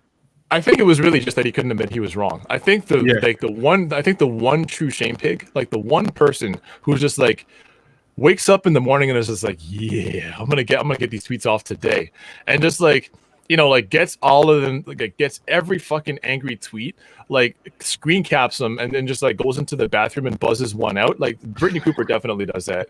Yeah, she definitely. Yeah. So are these like the people who? Because I see a lot of people who like to do that shit and then play victim all the time. Feminista Jones is one. So they'll say some fuck shit, and then they start bragging about how, look at all these people angry at me. I just said the truth or some shit, And it's like they take it as some sort of badge of honor that people are going in on the fuck shit that they just said. Is that along the same lines? I think those are more just trolls, like. Oh, okay. I think they're related. I think in the Venn diagram there's overlap, and where they overlap is both of them have this kind of misery, and they want to make other people feel for a fraction of uh their day as miserable as they feel all the time. So I feel like Yeah, those, yeah. those women and men, because there's men too who wait for Martin Luther King Day to suddenly bring up, hey, we slept with white women. Yeah. Hey, those types. Like, I don't think there's so much shame pigs, but it's related, and they have a persecution complex, but they Mm. generally, I think, are angry people. Whereas the shame pig also has some kind of misery going on and wants to make people um feel it, but they are really into like actually getting humiliated. So it's like their tweets have like a different um flavor, as in like they'll make a really dumb, for example, like Feminista Jones saying that short women, that weird insultish kind of like Feminista Okay. Jones has tweets about aliens, like things are just so stupid that The thing about pedophilia, was that her? she had one like that too about That short. was, Oh yeah, about If you like short Beyonce's women, dad. you're a yeah, pedophile. she Oh, like Like, to okay, teach yeah. women. Oh. It's because and I think another girl said if men like petite, if you're a petite woman and men like you, it's because you look like a child, essentially. that was Feminista Jones too. But Well, that but was her. Okay. they try to make it so dumb that the backlash is really kind of cruel and dunking, whereas the Malcolm X or Martin Luther King slanderer is just mean. They just want to be slanderous. That this is someone that people love. Nobody loves me, so it makes me mad that this person gets the respect. I don't like anybody who I can't vicariously see myself as getting any type of love. So I just want to tear down something beautiful, and it's like that type of thing. So Yeah. they just want to just tear something down and make people angry. That makes them feel good. Whereas the shame pig has some of that, but they also want to be embarrassed, so they have to make their thing stupid. You know. So, Okay. yeah. So I think that's that, and you guys can disagree. That's my take on it, but I'm open to disagreement. I don't think I there's yeah. like no levels to this shit. Like, just, No, I mean, one of our people who goes by Swart Gavar, Black Danger on Twitter. He's a Ghanaian dude that I guess grew up in South Africa, and he's got pretty incisive like comments and takes all the time. And one of the things he said to me a while back, which I'm just like, this is 100% true. He's like, for a lot of these people, like they just sit around like angry at their family members that at any time that they talk back can just like go and turn off their lights. So after dinner time, it's time for another kick at the cat.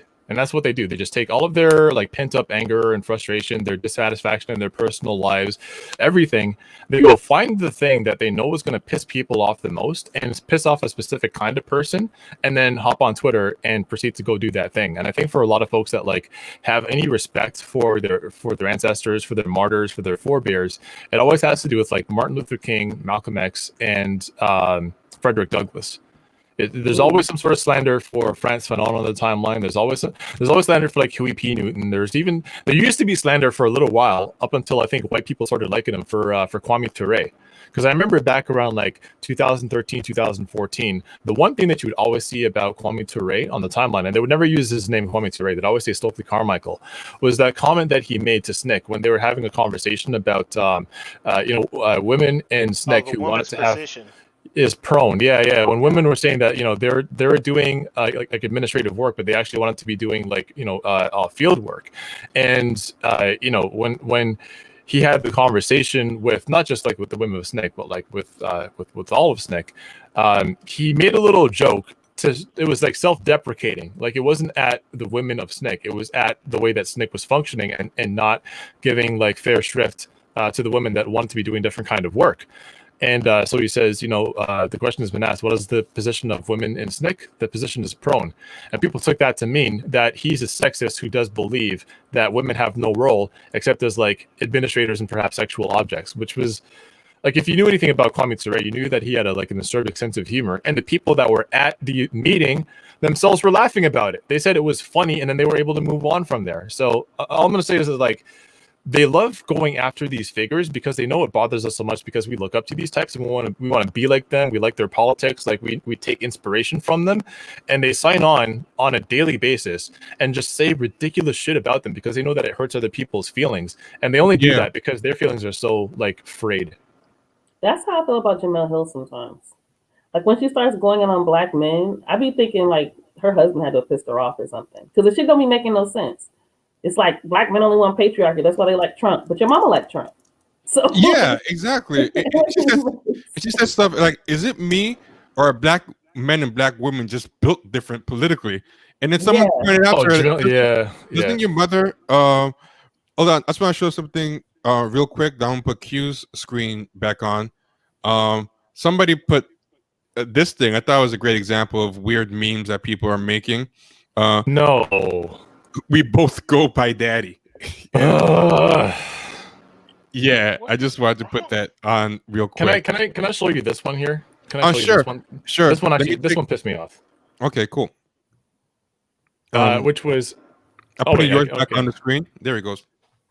Okay, so somebody tweeted like a picture of the rainbow flag with like Kamala Harris, Joe Biden, Bernie Sanders. I forget the name of the poet offhand. Sorry about that. And Amy Klobuchar and Kamala Harris saying the inauguration said gay rights. First of all, their outfits don't match the colors quite. And second, none of them are LGBT identifying. So what the fuck do you mean by that? And this is what's going to happen is like. Because they ostensibly support LGBTQ rights, it's going to be then like homophobic for people to criticize their foreign policy, especially, and I can absolutely see this happening already. If there's a country that you can paint as being like as endangering LGBT rights, and then the U.S. decides to go ahead and invade that country against like UN consensus or international consensus, then it's going to be homophobic of you to point out that the United States has no right to just unilaterally invade these countries. Right. So it's like so it's not just that these tweets are cursed. It's like you can see the impending problems with this administration and criticizing the most powerful group of people on the face of the planet. And you can also see, again, like how none of this actually matters. Like, again, none of these people are LGBT identifying. It's just the colors that they're wearing. So literally, it is just the spectacle. Like, it's just the aesthetics. There's nothing else, like, be in your politics having to do with LGBT rights beyond the simple aesthetics of seeing these people wearing these outfits. Like, it actually, like, as somebody who belongs to the LGBT community, it actually disgusts me because I've seen how much homo nationalism has played a part in American foreign policy. This is a backtrack to an earlier topic that happened before Q came in, but something that both Vida and sorry, I just have some weird texts coming and they were distracting me. Sorry about that. Something that Vida and Adam were talking about was how a lot of these black guys from back before, and I guess now, but when they date interracially, they make it to this kind of striking back at how did you put it? Getting back at white men for slavery. Yeah, getting back at the white man for slavery. But it's interesting. Like the big thing they used to always say was, getting back at the white man for slavery. But now in this new wave of counter swirling or whatever. I noticed that the women have adopted a similar version, and this is something that I find interesting. The black men always said slavery, slavery, slavery, but now the new thing is there's a phrase, colonize the colonizer. So I'm interested, like, why did they take it international? What is it about colonization that has become the paradigm for this new kind of counterinsurgency that I feel like a lot of women of color and LGBTQ colors of due to phrase. And I'm going to give an example to show how the game has, a couple examples. I was looking for some examples, but yeah, it's not just the guys anymore. That's the thing. Now it's so here's one. Tell me if you hear the sound on this. Yeah. Oh, did it show up? I thought I heard something. Oh, that's somebody else.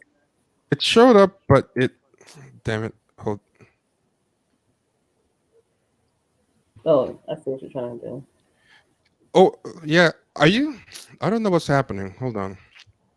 I'll By the forget way, it. is my voice still crackling or did that go away? It's still there. Crackling. It's still cracking. It wasn't until Cracking. you asked that, until you said that. Oh, sorry. Yeah, isn't that weird? Yeah, yeah, you're right. Um, Maybe you let's turn your try. mic down a little bit, maybe. Hey, Tori and Rain Reloaded, how's it going? One of our earliest guests, man. We actually have to have you back on sometime soon. Tori and Rain Oh. is good. Tori and Rain is good people. Yeah, he has I a know. Listen, I have no idea how I got into. I don't know why this doesn't work when I enlarge it for some reason, but let's try one last time. If it doesn't work, it wasn't meant. It's in my DMs, so I have to go to my DMs to get it, but it's not. Try one last time. Yeah, it's not working. Forget it. But yeah, it's basically people on TikTok talking. They're showing their pictures of their white boyfriends in videos, and they're showing, yeah, this is how you get back. This is how you colonize the colonizer. And then they show pictures of their partners,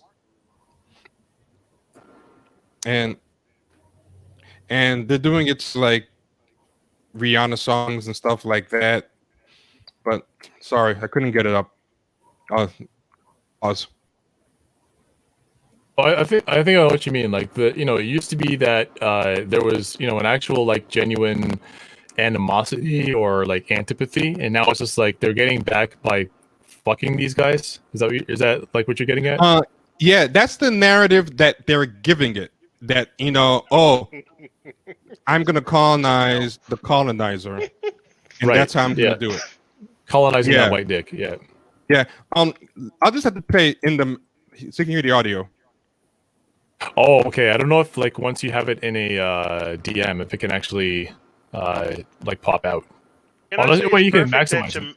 Jamel's you can maximize it. Right here. In front. What's that? Fucking perfect. What's that?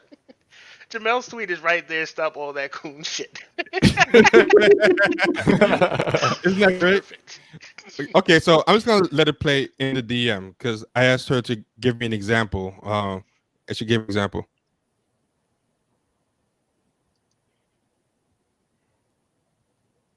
Oh, I can't hear anything. Oh, you can't hear anything? I think when you share the screen, you got to turn on the option to share sound audio. Also. Yeah, I did. I'm doing all types of rookie moves today. Hey, let me ask you a question while you're doing that. Now, when I say the word "about," does it actually sound like a Canadian when I say it? Because I know for a fact it doesn't, but people keep on bringing this up to me. No, I think people probably imagine it because they know you're Canadian and maybe the rest of your accent sounds Canadian. So I think they're filling in that gap. But it sounds like about to me. It doesn't sound like a boat. I can't imitate the Canadian one, but I know. Sorry, Vida, you were talking. How have you been? That's what they always say in Canada. How have you been? Not been. No, we don't. Yes. First of all, I'm a Torontonian, so we don't say none of that. We say, "Yo, wagwan." That's what we say. Oh, you're in Toronto. I was in Vancouver. And they kept saying bean. Oh, well, the thing is, I don't really fucks with West Coast people like that. And second, if somebody said to me, "How have you been?" I would immediately think they're racist. Don't ask me to make the connection. Don't ask me to draw the connection. I was a nanny working for rich white people, so they were probably racist. I know that they're racist. Let me take that back. Yeah. Wait, so what happens is when they're saying it, it comes off as racist. Why? Because they're trying to imitate something that white people probably say it. They're probably racist. Yeah, I mean, I'm gonna try this one more time to see if it works. If it doesn't, it wasn't. This is one of those things that wasn't that good to justify all this work, but I already started it, so I'm like, I might as well just finish it. But my friend, let's see. Can I ask you a question? And while you're pulling that up too, now like hold on, it's already up. Okay. I'm just gonna get it over with. Hold on, let me. If I have a question, if you're racist, then you're racist. Asian American ladies with white boyfriends. This is how you do it. You gotta reverse colonize him, make him your war groom. Yeah, and this is like full of they have a bunch of stuff, whereas just basically that attitude. They just kind of show their white partner, but they're basically showing off the white partner, but acting like they're not. Bro, yeah, I gotta see what she did to this man, bro. This is ridiculous. Went from Hernandez to Henry, bro. Gentrified that man. Colonization. Get a Yeah, so that's a guy giving props. He's like, yeah, you gentrified that man, reverse colonization. So even like dudes will be like congratulating like women of color for, but they're basically bragging that they have a white boyfriend, that look how cute he is, but they're pretending that they're not. Yeah, like okay, first of all, like you ever seen that that meme, like E-girl and her podcaster boyfriend? Like why do all of these dudes look like Zach Galifianakis, who just crawled out of a laundry basket? First of all, Twinks. They either look like Galifianakis or they got a twink vibe. Yeah, they have this Dollarama Timothy Chalamet vibe. You know, like there's always, or I guess you all have Family Dollar. Sorry, I should adjust my jokes for an American audience. We have Family Dollar. No, I said Dollarama. No, I said Dollarama. So I was like, I got to switch. I got to say Family Dollar. Ours is Dollarama. Okay. Wow, that's a better name. It is. It is actually. Yeah. It's quite thrifty. And then so like they have these basic ass boyfriends. And then the second thing is like, how are you going to complain about cultural appropriation in the first place and then be like, but I'm going to make this white dude just like a black guy. I'm going to like dress him up the way that I think a black guy dresses. I'm going to introduce him to all the language that I think a black guy should use. I'm going to get him to like go down to the black barbershop and line him up the way that like a black guy would do it. So I'm going to like make this white man out into like the aesthetics of a black man, like teach him to like behave and think and act like a black man and call that colonizing. And it's like, no, you just taught them to culturally appropriate. I thought you hated that. You know what I mean? That one is really weird too. Where they brag, where they talk about they hate black men all day, but then they make their white guy into a bootleg black guy, which is like very bizarre. Like, or the white guys they like are the bootleg white guys. Oh yeah, that too. Especially if I look at TikTok and there's like a little bootleg black guy, white guy get on there and say something remotely nice about a black person or a black woman, women will be in the comments melting. Yeah, it's the Apollo non-black effect, right? What so is when that? a non-black person goes on the Apollo and they do yes, freak out. You know who's the embodiment of that? Now that you said Apollo, like I had a mental association. Floyd Monteanu from Creed. You remember him from the is he the lead singer? No. He's the boxer that fought Creed in the second movie. The big dude. Yvonne Drago's dude. Band. I was like the band. I don't know. Yeah, it's like we're getting a real Christian vibe going on here. I was like, I don't know where he's going with it, but I'll rock with it. Yeah, I thought you meant the band too. Yeah, I never saw Creed 2, but there was one of those guys in it. Boxing has a lot of those guys. Boxing has a lot of those guys. It was this really big. I forget if he's like Russian or Romanian or what. Probably Romanian with a name like Monteanu, but just this big white dude who like in a regular fight would have been completely out of like Michael B. Jordan's weight category, but like he has like the the low Caesar. He'll have a part in his hair. He's got a little bit of drip, so like you see people like thirsting over him, which is to me is like not a big deal. Like if he's an attractive guy. But it's when they start like they start doing this thing where they'll give him a black middle name. Oh yeah, Chris Jamal Evans. Yeah. I hate that shit. What? There's this lady. Yeah, there's this lady on Twitter. She's a blue check who has she basically thirsts over Chris Evans, right? And she renamed him Chris Jamal Evans. And then that group of people on Twitter that I call the cacklers, they always tweet in a voice that sounds like a cackle. Like they just always like, screaming. Yeah, screaming, cackling. LS, FK, SK, SK, SK, SK. Yeah. Oh, SK, is that what that SK is? It's supposed to be like a laugh, but they always tweet in this forced cackle. I just hate the voice. And to me, I feel like it's almost gay cultural appropriation. I don't know why, but they always seem to be trying to sound like to me, like it's like there's a way that if you ever like been on the gay internet, the way like people kind of there's a style that I think people kind of that people, especially from Atlanta, like there's a way that they kind of tweet and do memes. Like Lil Nas X is from that type of, the guy from Slave Play too. They kind of tweet like gay men, and they have all this cackling and nail and pictures of Nene Leaks and nails being painted. Um Oh, this one It's actually says, but they this one like bothers turn it me. up. No, Yeah. here's what this one is super annoying. They'll post it. They'll like Photoshop in a picture of like a black woman's hands with some very long nails on it, posed like this with the nails poking out, right? And she got like super long eyelashes and also like one of them cuts with the swoop on the one side. You know what I'm talking about? Uh, They'll like Photoshop all that stuff onto the Yeah. pictures, onto the picture of like Chris Evans or whoever. oh yeah, they'll put do rags on Chris Evans, or they'll put like black woman stuff on Chris Evans. So like he'll have like Yeah. a black woman's nails. Yeah, this woman was one of them, and she even put on her she used to put on her bio creator of Chris Jamal Evans, and that was her brand, and she was represented by, here I'll show.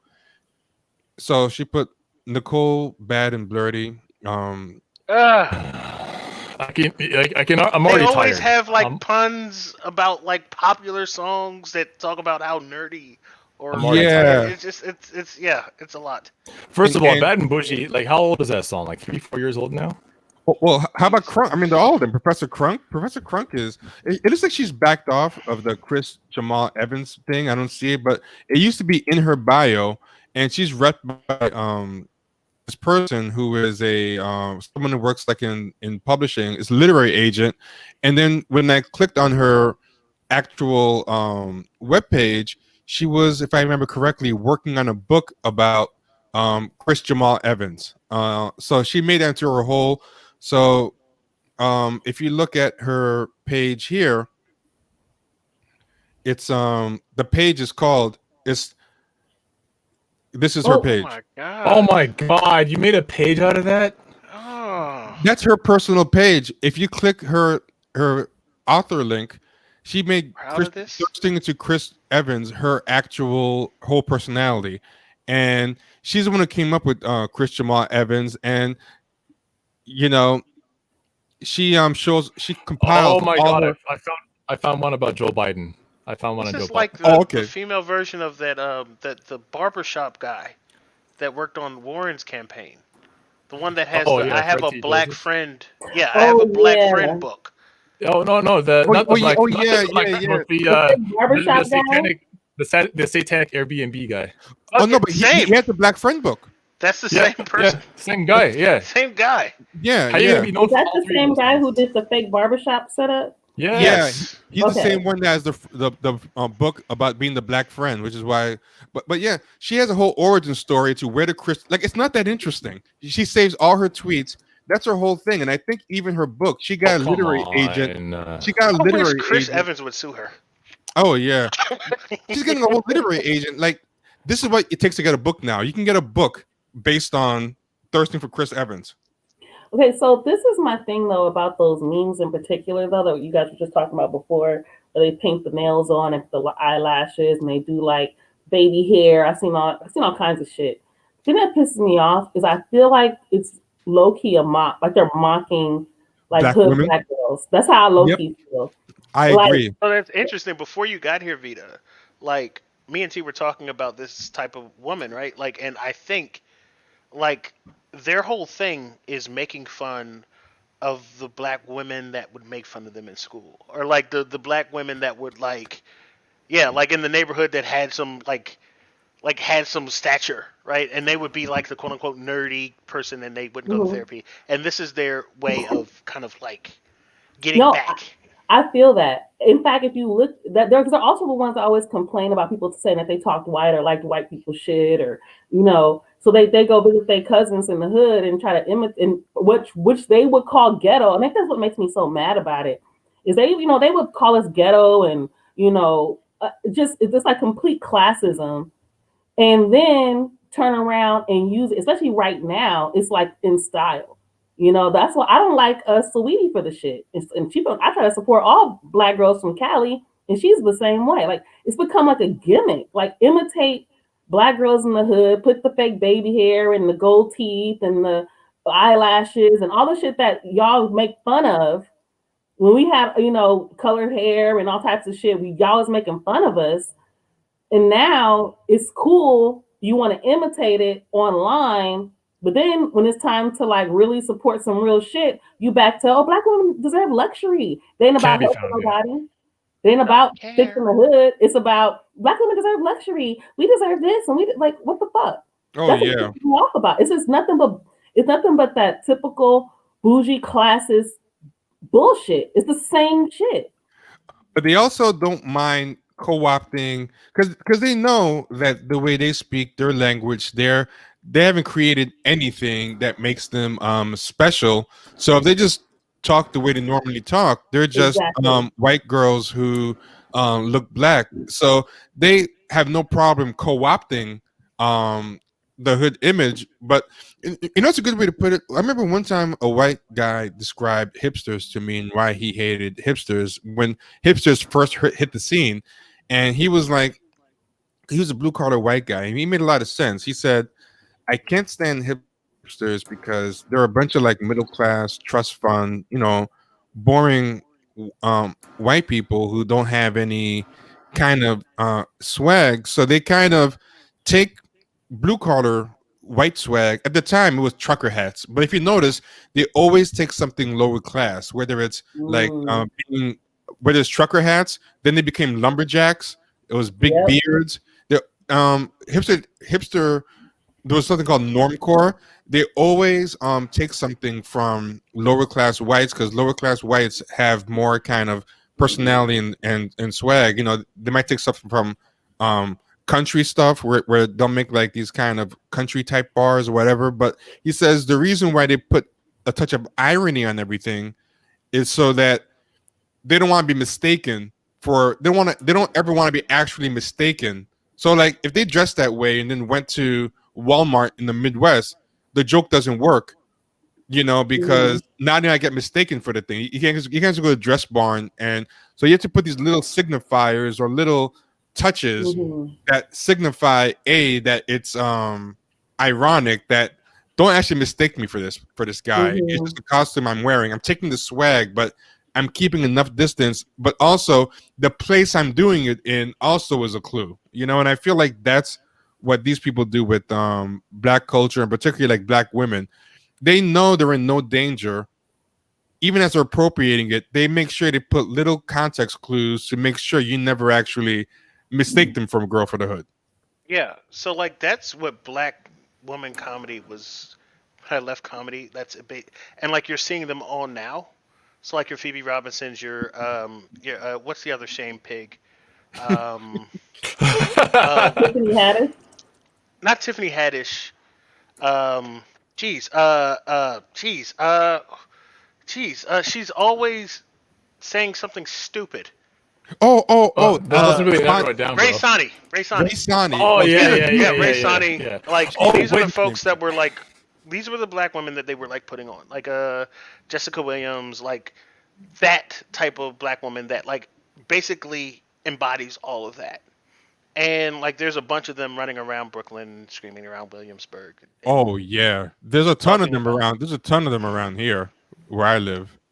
They have white boyfriends. They scream about how their whole act is about how they love white men.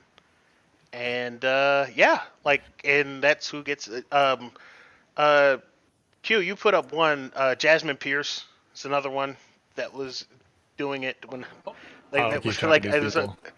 you posted her today with the weird Biden comments, something about like Biden gets my pussy whipped. Jasmine Pierce is another one. For the first time in 4 years. Oh, sorry. If you listen real hard, that's the sound of pussies wetting for the first time in 4 years. And it was just like, is that her? Fuck. Apparently, like for the last 4 years, people forgot how to fuck. Like that's just Oh god. Yes. So like she's a part of that crew. Like all of them. Yeah, Ray That was the whole Swan. Yeah, thing. those That like because as we know, in any like the way that humans cope with stress is to just never have sex. That's how we deal with stress. We just like forget all of our sexual impulses. You know. Someone said that's why I live uptown. A lot of them are moving up there, though. I'm telling yeah. you, a lot of them are moving up there. Enjoy it while you can, because I see it. For some reason, a lot of them have recently started going to Harlem to live. Oh yeah, no, that's been happening for years. Yeah. There's a What's her ton of them name? up there. God, Is she Amanda Seals loves. in Harlem? Or did she ever live there? I know Amanda Seals Yeah, used to film in Harlem a lot. She was here when fucking she was in New York. yeah. When Uh, she was in New York, fucking bothering people. Yeah. He's probably in yeah. LA now because I know Insecure's in LA. So it's probably Um, LA. check this out. This is the thing else I hate about these people. They're all in entertainment. So now they're the ones getting all these jobs. So there was this Wu Tang show on Hulu that was supposed to be about, the Wu Tang clan. It wasn't a good show. It was very disappointing. And you can tell they've gotten a lot of these Blavity BuzzFeed type blacks to work on there. So even though it's a show about Gen X hip hop generation in the hood, they put these little touches in there, and I'm like, God damn, who did you hire? You got some BuzzFeed type person in this, kind of like how if you look at Visas and Miro's like writing staff, it's all those type of people too, even though it's supposed to be something. But check this scene. This scene was like, fuck this. Look at this shit.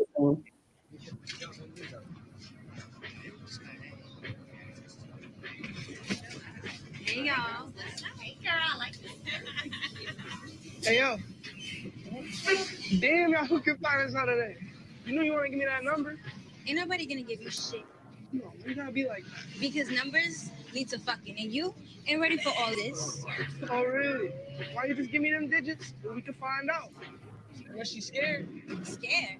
Boy, if I give you a piece of this, you lose your mind. I'ma call you. Oh yeah? Nah. He ain't cute though. Cute? Nah. So she's reading books. Oh, damn, they cut it short. Why would they cut it there? Oh, well, basically, they start making fun of her for being into books and acting white. Yeah. Damn. Vida, did you see the scene? I've seen. That's why. Yeah, I watched the show. I didn't think it was as bad as you said. If you got out of the fact that it's not supposed to be like a factual show, it's not that bad. No, the whole show is not that bad, but that scene I'm talking about was clearly written by somebody who was. I was confused because I think it was because it's kind of reminds. I think there's a Ghostface song that kind of describes. I'm trying to remember what song that is. Like a girl on the bus, but I don't remember it being about her reading a book or anything, so I don't know. But yeah. But I just that scene. What bothers me about it is like that. This is the part that we even just saw. Even this idea that kids in the hood make fun of everybody that reads. Like that's not a real thing. At least it's not in my hood. I grew up in South Central my whole life. Never had that experience. So I never understood that. Pushing that story. That's why I don't like the movie Dope. People like that movie. I hate that movie too. Yeah. It's so Yeah. racist. It's a racist fucking movie. And if you know anything about the city of Inglewood, you'll understand how even more racist it is. Yeah, everyone attached to blackness in that movie is stereotypical and horrible. And his final speech on about why he deserves to go to college is because he's that 1 in 1,000. He doesn't fit the stereotype. So he's Get like, me away from niggers. yeah, exactly. Yeah, exactly. That's essentially the speech. Yeah, that's it. The thing, Thank like you. the essay, basically. Yeah. I was going to continue, and I realized you summed it perfectly. I actually don't have to give my example. You're right. Get me away from niggers. You put it better than I was going to put it. Yeah, I hated that fucking movie. Speaking of that hard R, I've discovered a brand new hobby, and that's when somebody when one of the cacklers hits my timeline, rather than respond, as I used to do, was respond and then get into long back and forth with them. What I do instead is just like I go search out their name and the N word on the timeline, and I just report all their tweets. Yeah, and it's always there. Yeah, the N word or Neegur, like Knee space Gurr, or Nick Gurr. If I see any of that stuff, then I just search it out and I just report the tweets. I'll do this for like 5 minutes, and I'm like, that actually is more cathartic than responding to them, because then I get that report from Twitter in about 2 or 3 days saying this account violated our terms of service, and they've either been like put on timeout or suspended. That's good. Get them out of here. I'm with Yeah, you. it actually does work. I used to be anti-snitching, but they snitch so much. It's like F it. I don't care. Like I don't care. Like I don't need to see that. They had me.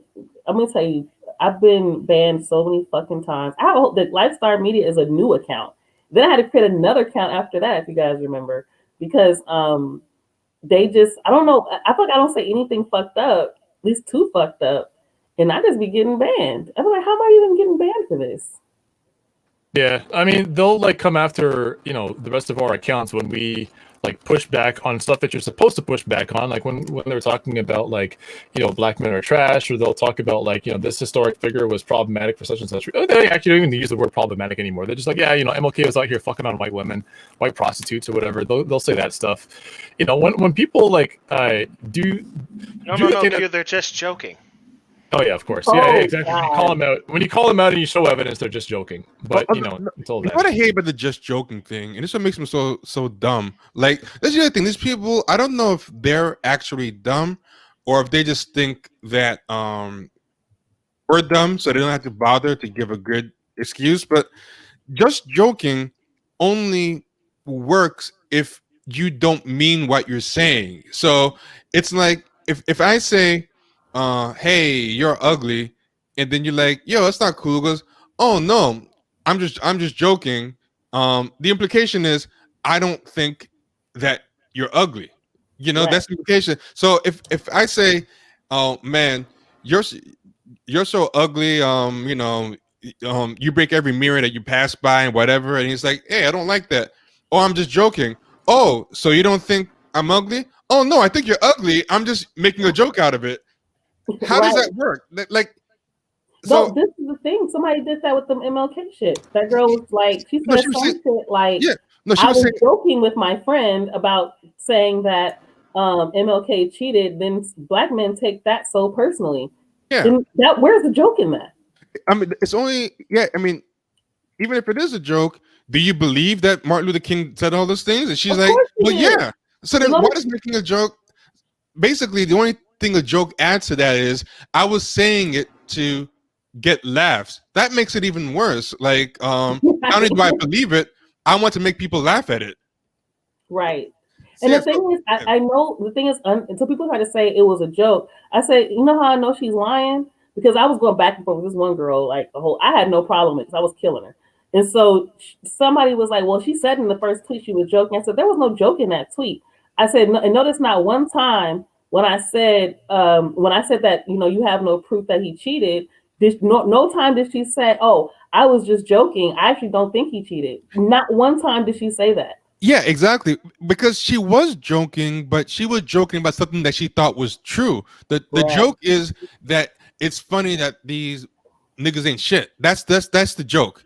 And that makes her laugh. It's a joke according to her warped sense of humor, you know? So she just knows that that's something that people say to get out of jail free, is it's a joke, but she doesn't bother to even stop to think about what makes some jokes okay, but what makes some jokes not. And I'll give an example of how she's full of shit.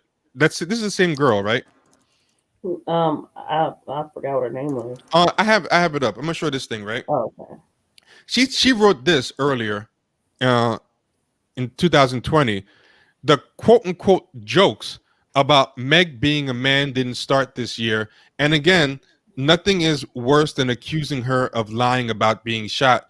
I don't care how bad they get music is. So she's mad that people make jokes about Megan Thee Stallion being shot and Megan being a man. Now, if jokes are a get out of jail free card, why are you complaining about jokes? And I said, like, you get the fact. And the reason why is because you know that these jokes are being made by people who are spreading something negative. So you're not stupid. You just think we're stupid. Right. Yeah, that's the same girl. Yeah, it is her. I just went up to the picture I saw. I don't even remember these people's names. I don't ever care about them that much. But Yeah, she's not worth caring. She's not worth caring yeah, about. but I'm I gonna, was yeah. just having a good time watching her get her ass handed to her. So I was good. Yeah, so they get when jokes are funny or not funny, and she knows why certain jokes aren't funny because they're trying to spread a negative thing as true, you know. So Mhm. yeah, they just the other thing is they don't think that we're worth the treatment of a human because they view the rest of black society the way that white people view them. You Right. know, yeah. So we don't deserve that same grace, but they're special snowflakes. Well, here's the thing. It's like it's also a bit of like I know that self-hate is a bit of a cliche when it comes to talking about black people, but I think there is like a bit of self-loathing, and we've talked about this, like how like the rest of us are holding them back from being able to like assimilate fully into whiteness, or at least like being fully accepted by the people that they desire so much. But there's like it's because like they can't actually take out their anger and frustration at being like fully accepted. They can't take it out on white people for not accepting them, so they take it out on the rest of us. And it's just this whole like it's not even throwing stones and hiding your hands. It's not even that sophisticated. It's like a kid. Like it's like a little kid in the backseat of a car that like kicks her brother, and then he squeals, and then mom just like turns around, she's like, cut it up back there. And he'll like tell on her. And she's like, I didn't do anything. It's like it's so like juvenile and petty. And not only do we know what they're doing, but they know that we know. And it's like, but you can't really do anything about it. So they're just going to keep going. So I'm just like, I've completely circumvented ever trying to interact with these people. And I just go search out their tweets and I report the shit. I'm just like, oh, fuck it. You know, I'll go tell dad. It's better for your sanity too, honestly. Yeah. Because these people will ruin your day with their nonsense. You know, everyone's having a nice Martin Luther King Day, and like, how fucked up do you have to be? Like, everyone's having a nice Martin Luther King Day, and you're like, damn, these niggers with the And hard it's, R. These and fucking it's niggas. already hard because in LA we have the MLK parade, and that's like a big deal out here. That's like a big part of the culture in South Central. You wait for the MLK parade, everybody's there. So it's hard already. Like then we missing on all the MLK events, being in community with your people and everything, having all the barbecues and all that shit. And now you on here just trying to cause more havoc and more distress, just to shit on somebody because of a rumor you heard or just heard. In fact, because I know they didn't research the shit. They just heard it and repeated it. You know they didn't actually research it. They don't care if it's true. They just care that it makes black people, when they see black people getting together and having fun with each other and all that stuff, they don't get a nostalgic feeling of good times they had. They think of when they were excluded. You know, like they see that and they see those niggas make fun of me for reading books and whatever weird fantasy they created. That's what activates in their mind whenever they see black people having a good time. They see exclusion or high school. I don't know. It's all weird incel energy. It's that white woman gif where she's like in the hotel room just like screaming and like tearing apart the room. Oh yeah, niggas having fun.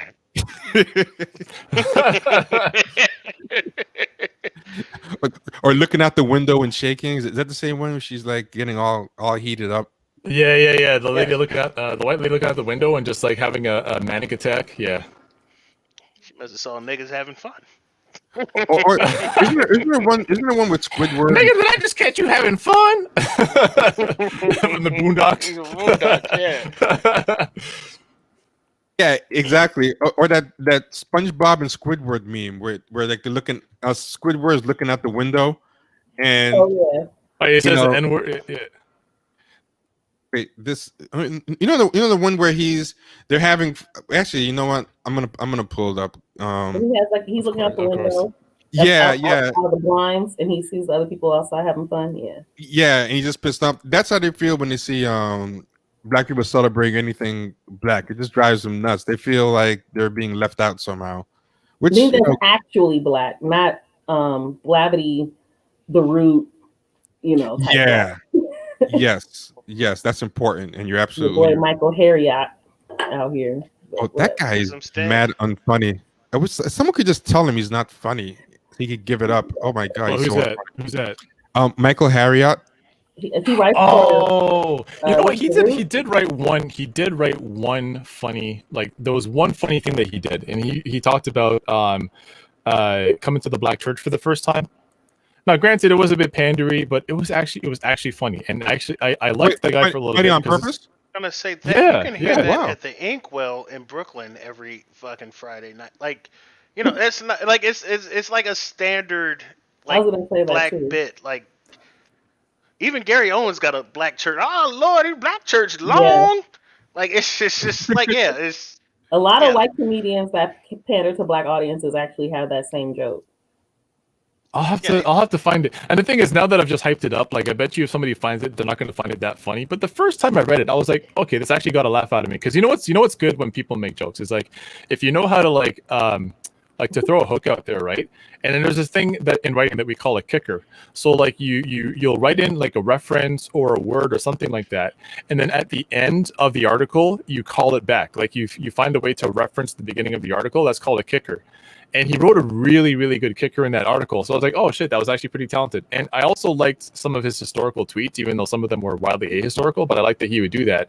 But something about like, I think what happened was that there was just so many white people that were tuning in for the same kind of material that he was just like forced to keep doing this over and over and over and over. And it was almost like, I don't know if you've ever seen that like Family Guy meme where Tom Green is like sucking on a cow's udders and then he turns to the camera. He's like, can I stop doing this now?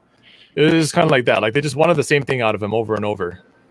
Yeah. But it's beyond that for me with him because like me and him got into it on my previous account, my Vida Star account, because he wrote a whole article. I want to say he was shitting on like Cardi B and talking shit about like how female rappers are being portrayed or whatever, right? Which is, you know, there are a million articles like that. But what pissed me off is he wrote this whole ass article, but not one time did he start to highlight black female rappers that existed, right? Like not one time. He's just throwing it. And back then I was like, because back then I had my own publication, so at the time I was really pissed off because I was like, why is it that these people with these type of platforms aren't promoting these female rappers, yet they're talking shit about the ones that exist? Because you know why? Cardi B gets clicks. Il Camille doesn't get clicks. Yeah.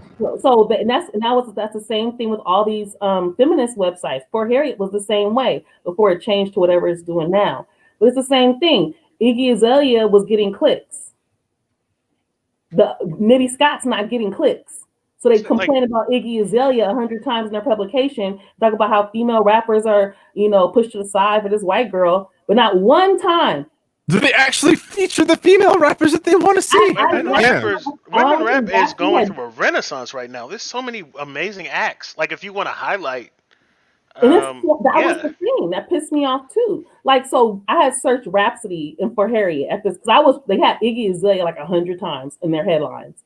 So I googled Rhapsody. Not a single headline. She was mentioned like in one time as a feature on something. But not one time were there any articles about all the rappers that were out at that time. There was Nitty Scott, there was Il Camille, there was what's the other girl's name? Dej Loaf. There was B Mac the Queen. It was all these black female rappers out there. Not one of them was mentioned on that site. What happened to Dej Loaf? Music, like feature Dej, feature Dreezy. Feature that was another one. Like you know what I mean. I just heard a woman named Blicka Dawn that was dope. Like feature these women. Like what are you talking about? That like you don't have to focus on like you're just doing this for clickbait, and then you're saying this is black women rap to position it. Like it's nonsense. It's fucking like 100 articles right now are going about Meg Thee Stallion and City Girls and Saweetie. That's what their articles are. But they're not telling us about anybody else that exists. But then they'll start complaining about how the hip hop industry is sexist towards black women. That's like the next article. But not one time are they even doing the work to help highlight these black women that are out here. Yeah, on my playlist, like you know who had just a run over the last year. That's not named or that's not anybody in Griselda.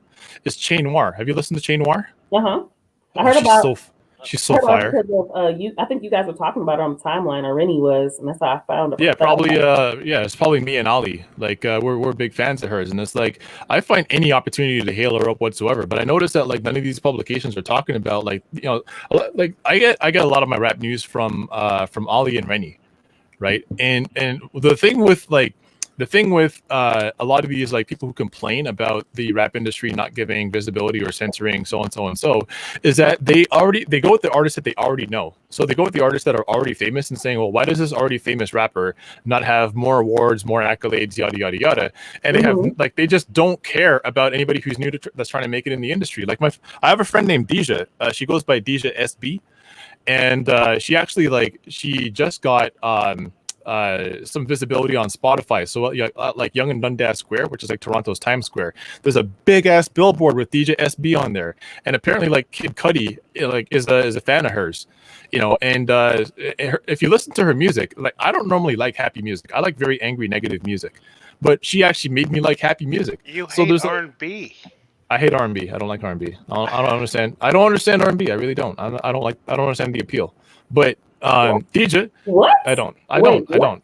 I'm sorry, I don't. Q does No, not no, like no, R&B. that used to be a It's very weird. common hip hop attitude. People forget that, but it used to be very I've normal never for heard hip hop anything like fans not to like R&B. I think around the 90s, at some point with New Jack Swing, that kind of changed. Where I think, remember all those rap songs that'd be like strictly hardcore tracks? Fuck that New Jack Swing. It was all that. They used to get so many thrown into the rap songs. This is against R&B. Like Tribe Called Quest, whole second album, Low End Theory was full of this is to R&B. De La Soul. Yeah, at some point though, I think the pro R&B crowd won. But yeah, they used to be a very prevalent Do you attitude remember? in hip hop. That's You hilarious. like Remember, R&B? Wind You remember- Theory like inspires some R&B. Like it's hilarious. Do you remember OGC? Do you remember Boot Camp Click T? Yeah. They were like big in Yeah. New York. Yeah. Do you remember OGC? Their breakout track went. Damn, how did that verse go? To Montel, Jordan, I'm giving a warning. You keep that shit up and heads will be caving your walls in. So it was like Yeah. they were dissing like Biggie Smalls for being like R&B friendly, and they were dissing Montel Jordan for being R&B. I don't really Yeah. understand what happened to my generation. And they felt too that R&B was piggybacking off of hip hop and calling hip hop to be watered down. Like I feel like Mary J. Blige and Grand Puba and Heavy D and the Boys. There were certain artists that were on one side, and then there were the purists on the other side. But the purists lost. So then the history is The kind of rewritten. entertainers. Yeah. But that used to be a very common attitude. People find it crazy now, but yeah, it used to be very common to hate R&B. There were so many songs. Yeah. Motown versus New Jack. Yeah, Honestly, yeah. The only genres I can see people absolutely hating is like techno, or what's the other one? DSM or BDM? What's that shit called? EDM. EDM. ADM? EDM. Electronic dance music. EDM. Let me ask. I was trying to put that David Guetta like Martin Luther King thing on the timeline at the end of Martin Luther King Day, and I couldn't. I just couldn't figure out how to do. Yeah, like I get you, Vida, because I don't even know who David Guetta is. He said like it's basically talking like they cured racism with a beat drop. It was weird. Yeah, really funny. I'll find it. It's really worth it. Well, let me ask Q Sorry, this. but Right? I was wait. We were getting somewhere, but before I said that. Oh, my bad. Oh yeah, I was saying that. My friend Deja, is like getting like a little bit of pop right now, but I don't see like Complex, or I don't see like any of the. I don't see the Root. I don't see anybody like trying to find her. I don't see anybody trying to get at her. Like she's like a sensation, I think, on a certain section of Twitter. She's certainly a sensation in Toronto, but is anybody in? Deja has really good music. Like she's she's able to like write a beat. She can flow really well. She's also a non-binary butch. You know what I mean? Like she's just a really, really cool person, and like all of the like representational boxes.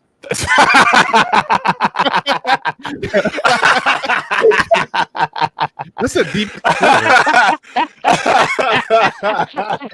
We missed you, man. See, that's what we missed.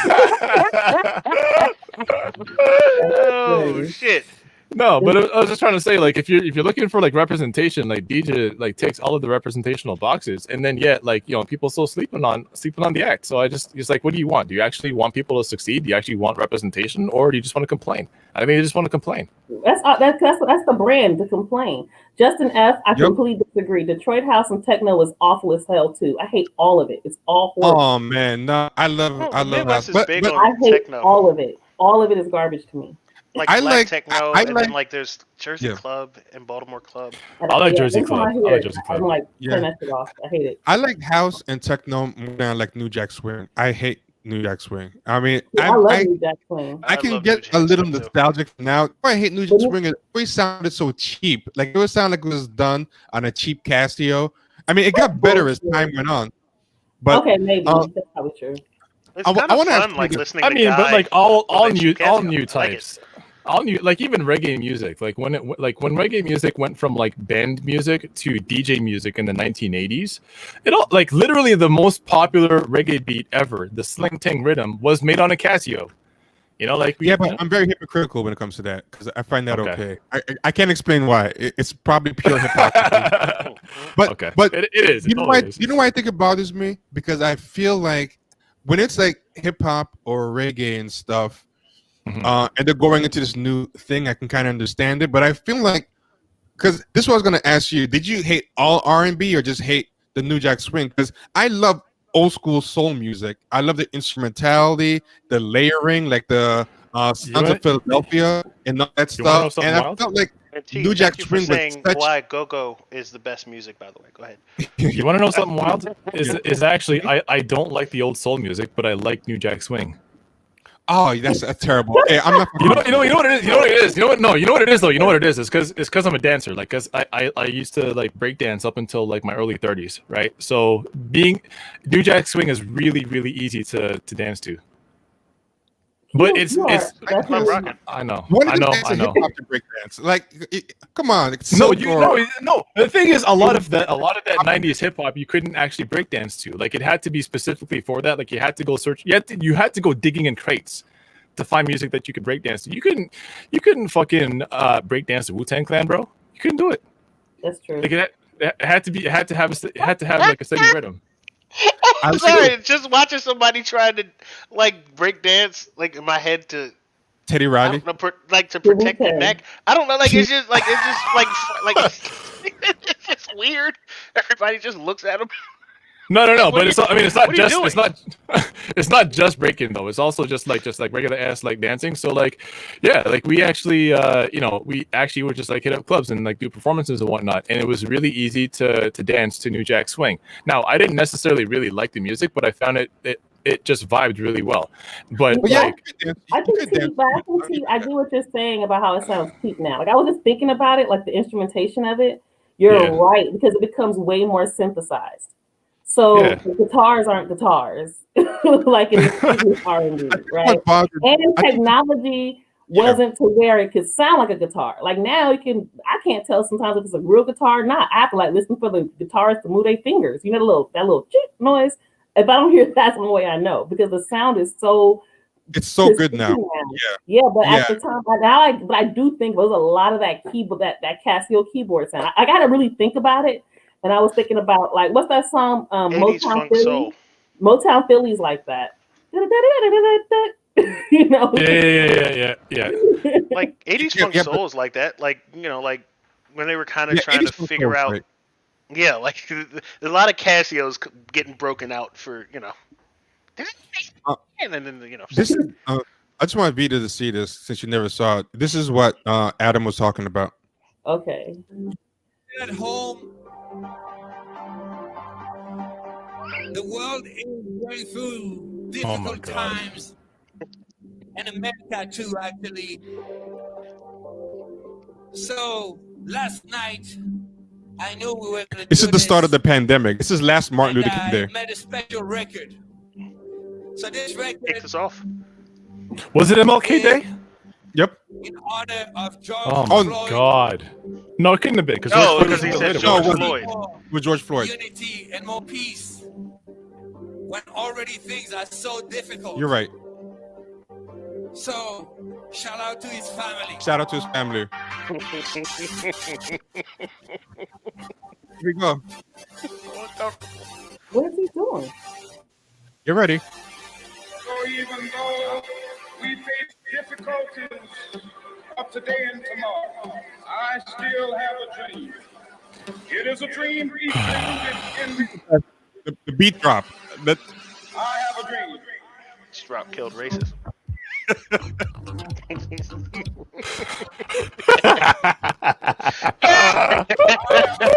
He's so into it. One day, this nation will rise up. Wow. He's doing his part. You know what though? Did you? Here's one thing though. Did you get that? Like at that time, people had such a clarity around like what was material and what was performance. Like the reason that we find that so funny is because it's like, wow, that is super fucked up and just dumb as hell. But it's almost like we've gone back to not being able to tell the spectacle from the material anymore. Like I think if he'd have done that like today for the inauguration, people wouldn't have had a problem with it. I don't think so. Well, then put a black face in front of it. Black Lives Matter thing. That shit didn't even make no sense at all. If they let a black person do it, they would have probably enjoyed it. You know, if Alicia Garza was on the ones and twos doing that, they might have found it cute. Wait a second. Black Lives Matter said, what is it? Patrisse Cullors said today that we voted out white supremacy. Yeah. Oh, she's the worst. Oh my God! Don't tell me Patrice said that. I don't know what. I don't remember which one. It's one of those three. Here's the thing. Like I remember, I had Patrice colors. Oh my God! Like it wasn't. I had a friend that knew her like fairly because I had a friend whose roommate was Jaya Khan, so Patrice's wife. So my godson's mother, and one of my best friends, her roommate was Jaya Khan, who is Patrisse Cullors' wife. And we've met each other a few times, and she seemed like really cool back then. This is like around 2014, 2015. It was Patrice. Yeah. I think they go by they. Did they go by they? My bad. I didn't know that. My bad. Okay, I thought it was she her. But so they like were like super cool, and like everyone was like really happy to see them when they came up to Toronto to help like lead a rally and whatnot. And I remember like I was actually going through some shit at that time, right? And like it must have just like been written all over my face. Like I was just in a really like shitty mood. I was there to like support everybody, but at the same time like I was going through some personal stuff. And I remember we were all like at a table eating. And after the march was over, we were at a table eating, and everyone was like laughing, whatever. But I probably just had a look on my face because I don't hide my feelings very well. And she came over and put her hand on my shoulder and said, like I can tell that you're going through something right now, and whatever it is, like we here for you, appreciate that. And I was like, that is really like they didn't really have to do that. That was super nice. Yeah. So like I always had an issue with like criticizing them because it's like, okay, well, regardless of what people might think of them, like they're an actual like down to earth human being that cares about people. But at the same time, like some of the stuff that I see them saying and like the way that I see the national organization moving, I'm just it infuriates me because there's so much potential in this movement, but at the same time, they've just fallen into this neoliberal trap of trying to brand themselves and trying to align themselves to power. Like I fucking hate this shit. So this is what. So I know Patrice, right? And I work with her. I'm gonna do a quick plug. Check out it's called, what do they call it now? Resist. It's on YouTube. I'm on the production team for that docuseries. But anyway, that's what bothers me though. I've known Patrice since I was in college. She would do like these art dance things, and she was part of my women's creative collective group. And I had and if you know her and her politics, like she did a lot of amazing work here in LA around trying to prevent the LA County for getting away with how they were abusing the inmates. And so there was like a whole movement here around that, and I think they got the sheriff out. And then the docuseries, what this docuseries is about, is where her organization, Dignity Power Now, stopped LA County from building another jail, and to use the funds towards mental health services and things like that. So there's actually that. So I know Patrice from that. So when I see things like this, it's just like it's like I'm seeing a different person than who I know. That's what it feels like.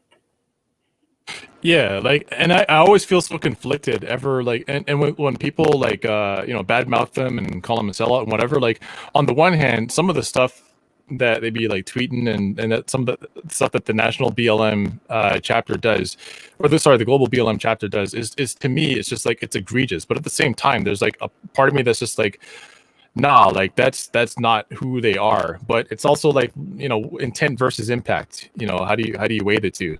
So yeah, it's tough. It's tough for me to criticize them. And I get them being glad Trump is out, and Trump in particular. But voting out, yeah. Sorry. Yeah.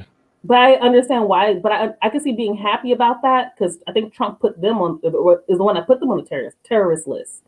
So I could definitely see why they would be like, yo, because I think for a moment she couldn't even travel. Like there was real people trying to take her life. So you got to think, like, that's real shit. White supremacists were literally aiming guns at her. One of my friends was with her when that happened. So I understand that part. What I don't understand is the hyping up of Biden as though he's going to be some type of hero for us. That's what I don't get. Jobs. Access. Yeah. Like I mean, they want to play on a certain level, and they were kind of locked out of that level for 4 years, and they had made inroads with Obama. So I think to them, this is picking up where they left off. I mean, I get it to a degree. Yeah, it's the only game. It's the only game in town, because they won't allow themselves to even entertain what Ice Cube was doing. So that's the only game in town. Game is the game. Yeah. But there's also, like, it's like for people that say that they're quote unquote trained Marxists, which I'm not really sure what that means, but for people that claim to be Marxists, that's an incredibly like capitalist influenced way of thinking. Is that like you're competing with somebody for space, or that you're competing with somebody for a platform? So the only way to have like your message go out, or to reach the masses, is to find somebody who's like super popular and then piggyback off of their platform to share their platform. That's that sort of like competitive mentality is not a collectivist mentality. It's anti-Marxist. So I'm not really sure where anybody stands on that. Yeah, and this is a great point too. Voted out white supremacy, and why do we need to fight for Black life? It seems like those two things can exist in a logical idea. Yeah, the struggle is kind of over at that point. Then you could just maybe do a class first drill if white supremacy is over. So it's like it is kind of self-contradicting. Mm-hmm. It's very contradicting. On top of the fact that that's almost implying that Trump and his administration was white supremacy. So then what were the administrations before that? Yeah, exactly. You guys started under Obama, so exactly what's the problem? Exactly where I was going next. Yep. We're gonna probably wrap up soon, but let me just do the quick house cleaning before we go. Like, comment, share, subscribe. I'm gonna show one last article and then give you guys a chance to close out before we go. But like, comment, share, subscribe. Everyone in here should hit the like button. Doesn't cost anything to do. Patreon.com/Champagne Sharks. Become a patron, get a bunch of stuff. Hit the super chat if you're enjoying the stream. Venmo or Cash App is Champagne Sharks. Really easy to remember. And PayPal is Champagne Sharks. All goes back and reinvested in the show. And all that stuff is going to be at the very bottom, scrolling. So you don't have to worry about remembering all that stuff. And that's the end of the house cleaning. Back to business.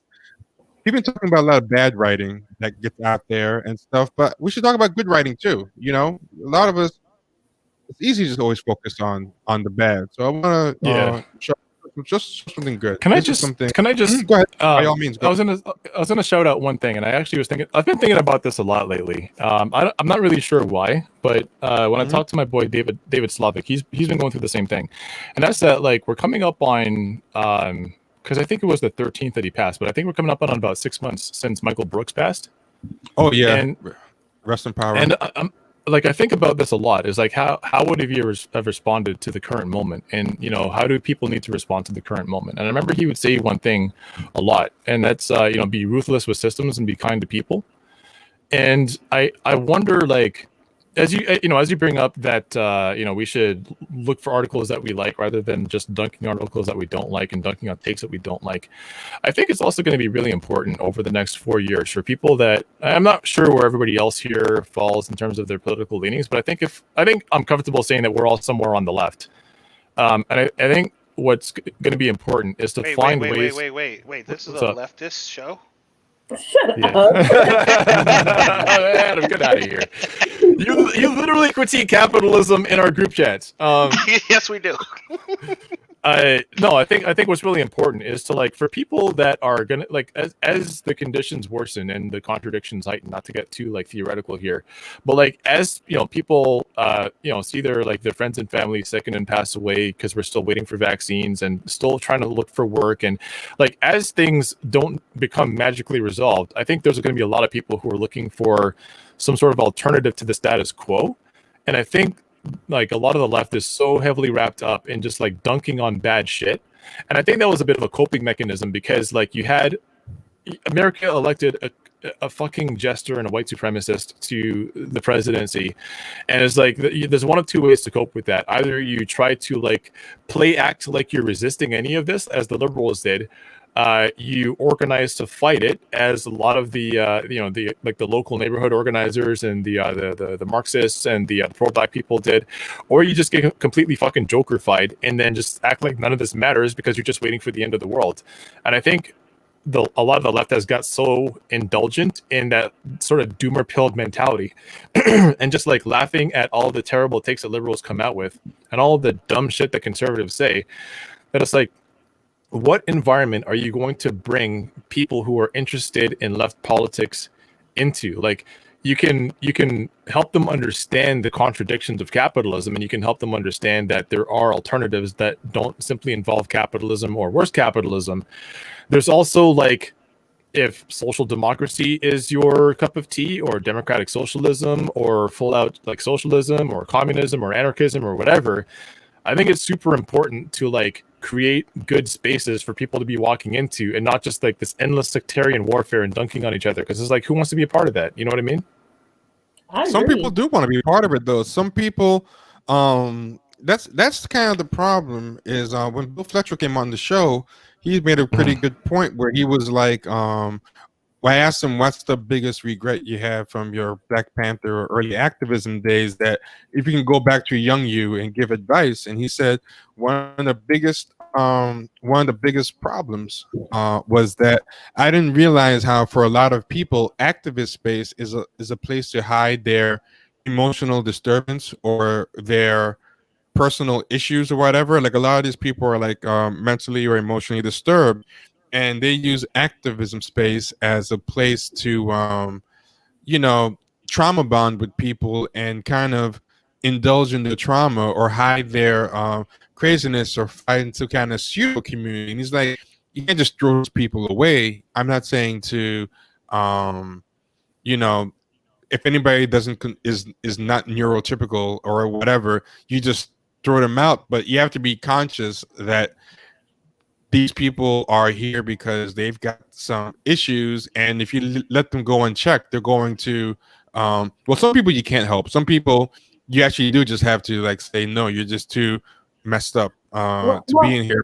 Yeah. Well, I think, but this is the thing though. The thing about activist spaces is you usually get into those spaces because you guys see a problem with something. So the way I became a community activist, if you're getting into it for the right reasons, that's why you get into it. But some people might. What I'm saying is, let me finish my point. What I'm saying is, in general, that space is for people who are looking at the negative.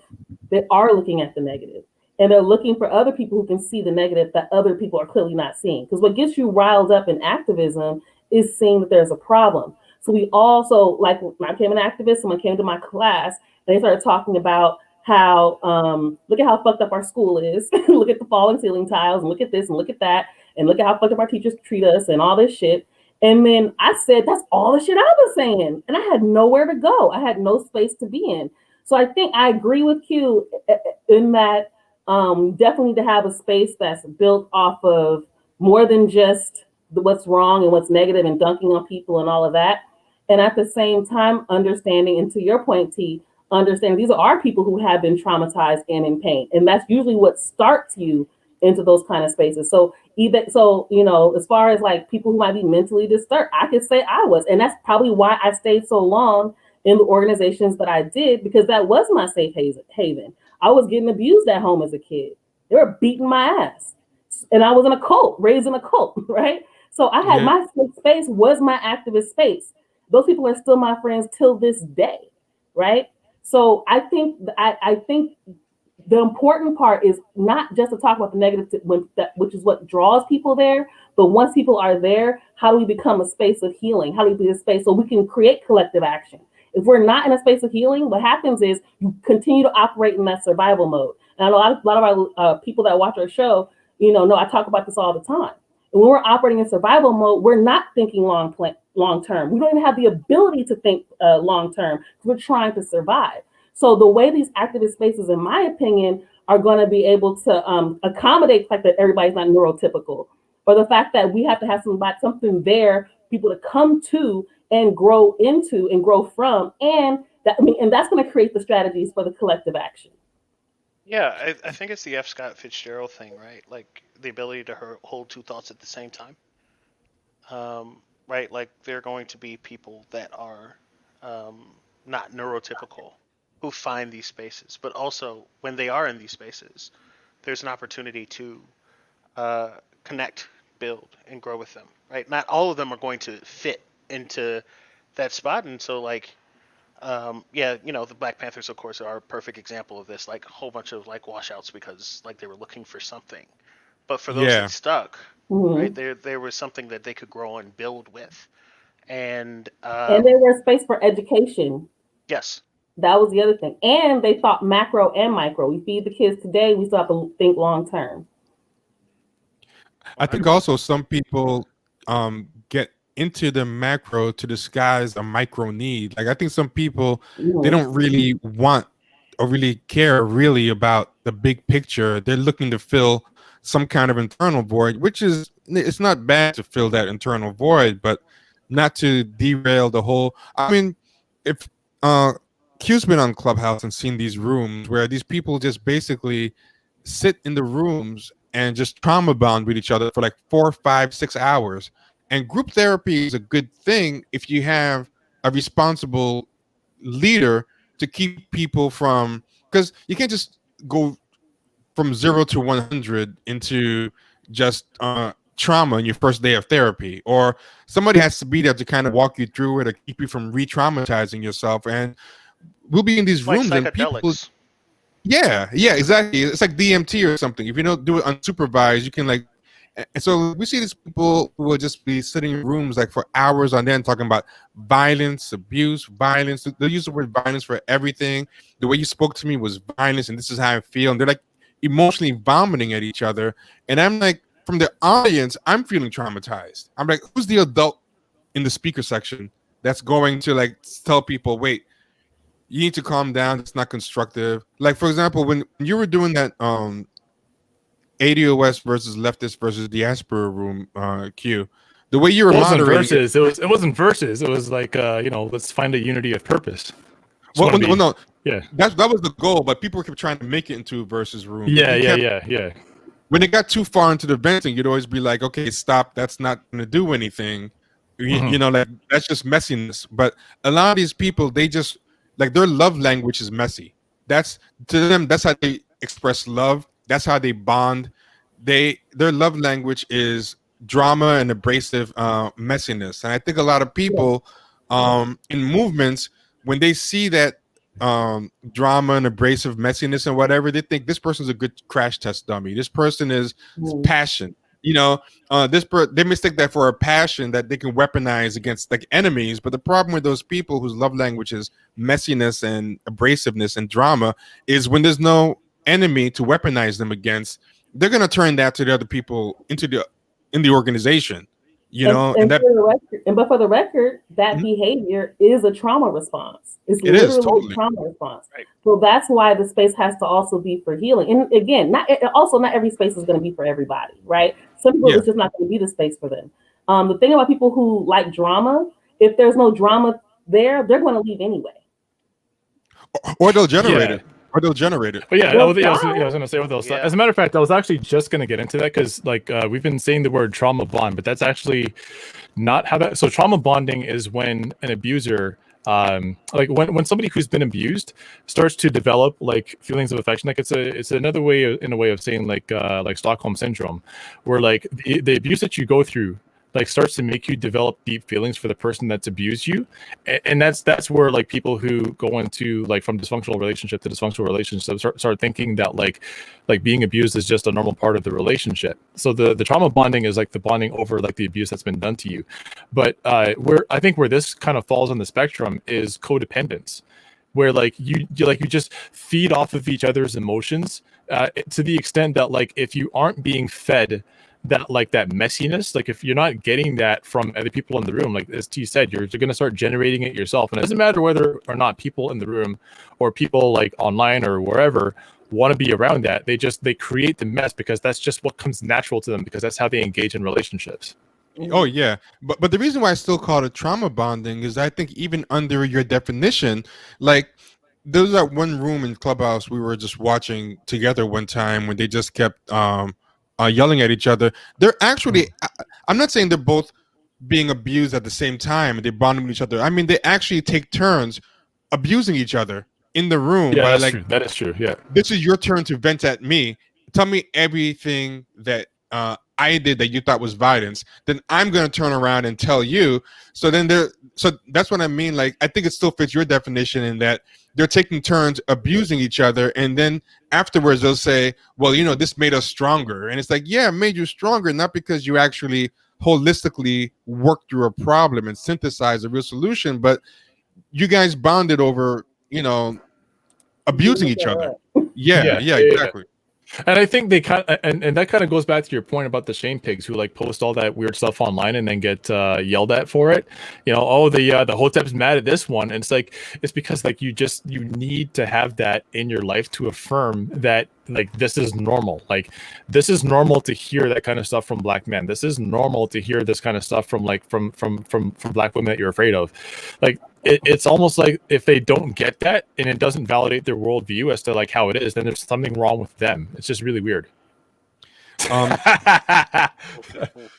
Any final thoughts anybody want to give before we go? I want to go look at the inauguration. Apparently Justin Timberlake came out, and you know something I hate. Why does Justin Timberlake get so much of a pass compared to Iggy Azalea and Macklemore and all that stuff? I think as people like the Timberland beats, they give him a pass. And I always feel like it's more important to call things out when the music is actually catchy. When it's just Iggy Azalea sounding like a weirdo, like that's not easy to But also, dance. Justin Timberlake came out pre-Twitter. You know what I mean? Like, yeah, that's true. And What do you mean? What do you mean came out? Well, when your goal is to get clicks and get attention to talk shit, right? Yeah. So that's probably why. But we should make sure we ask our guests to tell us where we can find them. Yes, very, very much. But before we do, I want to put something real quick. Actually, yeah, please, our guests, say where to find us because that'll give me time to queue up what I want to queue up. So since Adam was here first, we'll start with Adam. Please, Adam, tell us everywhere to find you, anything that you're promoting, etc. Gotcha. So first is Resistance Noir, of course. Come by to the collective. We've got amazing things on the way. Subscribe to all our podcasts. So the Drop Squad, Afrogen Revolt, which features the lovely Vida, and Within Our Gates, right? Do that and find me on Twitter at the Honorable AT. Also, like, I'm starting a YouTube streaming channel at The Honorable AT and Twitch at The Honorable AT. So follow, enjoy, come by, talk about basketball, tech, and bullshit. So, yeah, there we go. Yes, sir. Oh, and we're doing more sports streams too, so you should come on with me and Kenny and talk about basketball as well. That'll be fun. Yes. Yeah, Andre, by all means. Yeah, so I am part of the Resistance Noir Collective along with Adam, and as you mentioned, the podcasts are the Drop Squad, Within Our Gates, Afrigen Revolt, and you can find me writing articles for Maclean's magazine. Going forward, you'll be able to find me writing for Passage and the Globe and Mail in Canada, as well as the occasional article in the U.S. So catch me in these Twitter streets or wherever you subscribe to your podcasts. And following them, you will not be disappointed. I promise you. I promise you won't be disappointed. And like my tweets. Yeah. Justin Timberlake came out today, and he came out like as what? Oh no, he came out for the inauguration. Yeah. Oh, okay. He did that too. He did that too. I hope we're all openly black here. Yo, you know what I love? Yeah. When Trump was winning and everybody was backing off the black stuff, and everyone was like, this white working class thing is real after all, and this is the era of the white working class. He came out with his man of the woods bullshit. Suddenly he's the country guy. He's the pickup truck guy. You see him with the pickup truck? Hey, remember, guys, I'm from the South. I'm the man of the woods, and this thing flopped like crazy. But now racism is over and everything. So guess what, everybody? He is openly black, like Don Lemon again. He came out. He came out today, and this is the last thing on the show. And I can't stand this guy because, this is what I don't get.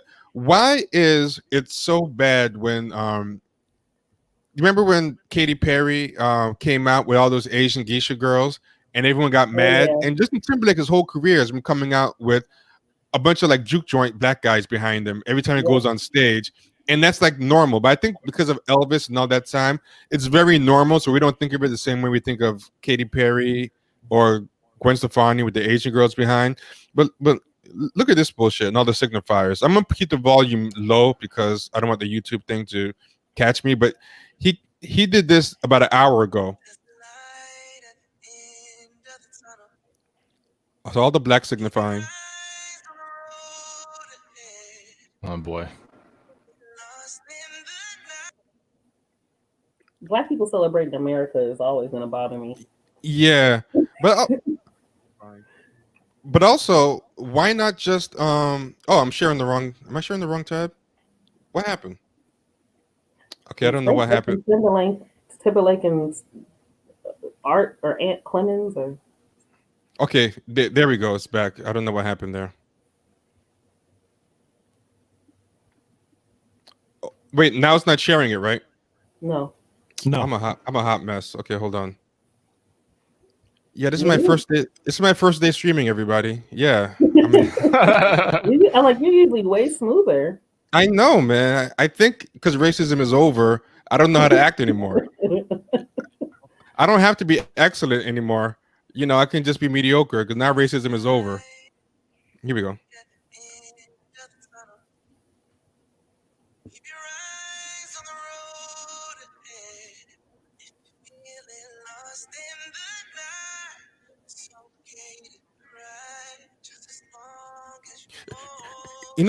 That guy's a better singer than Justin Timberlake. It just pisses me off more.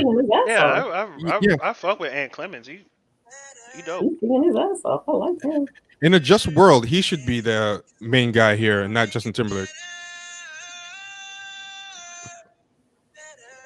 This guy has to be the support of Justin Timberlake. He's reduced to being an authenticity totem for Justin Timberlake. Right. He's the warm up for the real deal, which is the white carbon copy. So here comes Justin Timberlake. He's black again. It's safe to be black. Kamala Harris real won. Headliner. I gotta walk in. This is all set up for me. Yep. Oh, so show business. He just sounds terrible coming after that guy. I never ever liked the way Justin Timberlake sang. I always hated his voice. I had some black cousins. They sent me all these pictures from a Justin Timberlake concert. I'm like, are y'all serious? They were at a Justin Timberlake concert. I was like, God damn.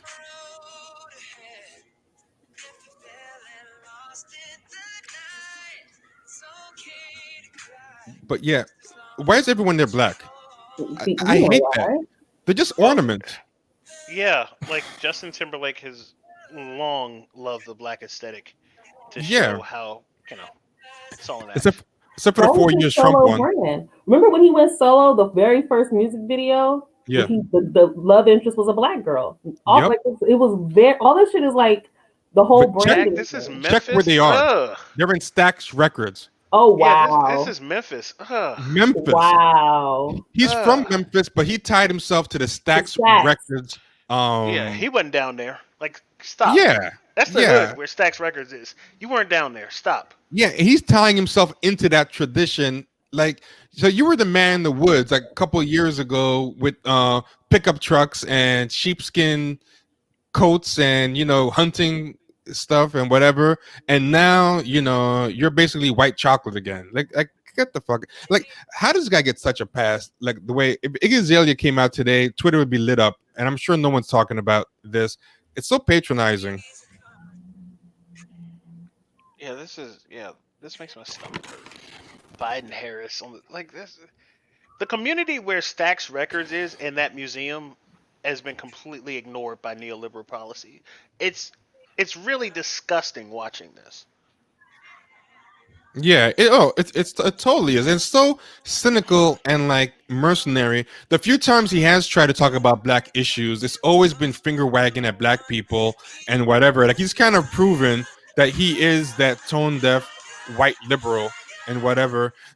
Do you guys know about his wedding and Oh, Yeah, and the it was, controversy? wasn't it on a plantation? was that Uh, him? Or am I thinking about on Ryan Reynolds? Oh no, Ryan Ryan Ryan Reynolds is Reynolds. definitely on a plantation. Okay, look at all the Negroes he's singing with, the Great White Hope. Eminem did this with his Trump diss too, when he had all the black people.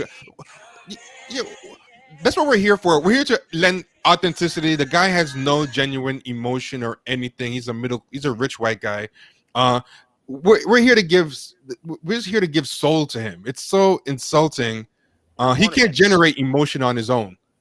If he had a bunch of white people here, do you think he'd generate any type of pathos in this? If it was in sync, if he did an in sync reunion to sing this song, it would just look like a boy band.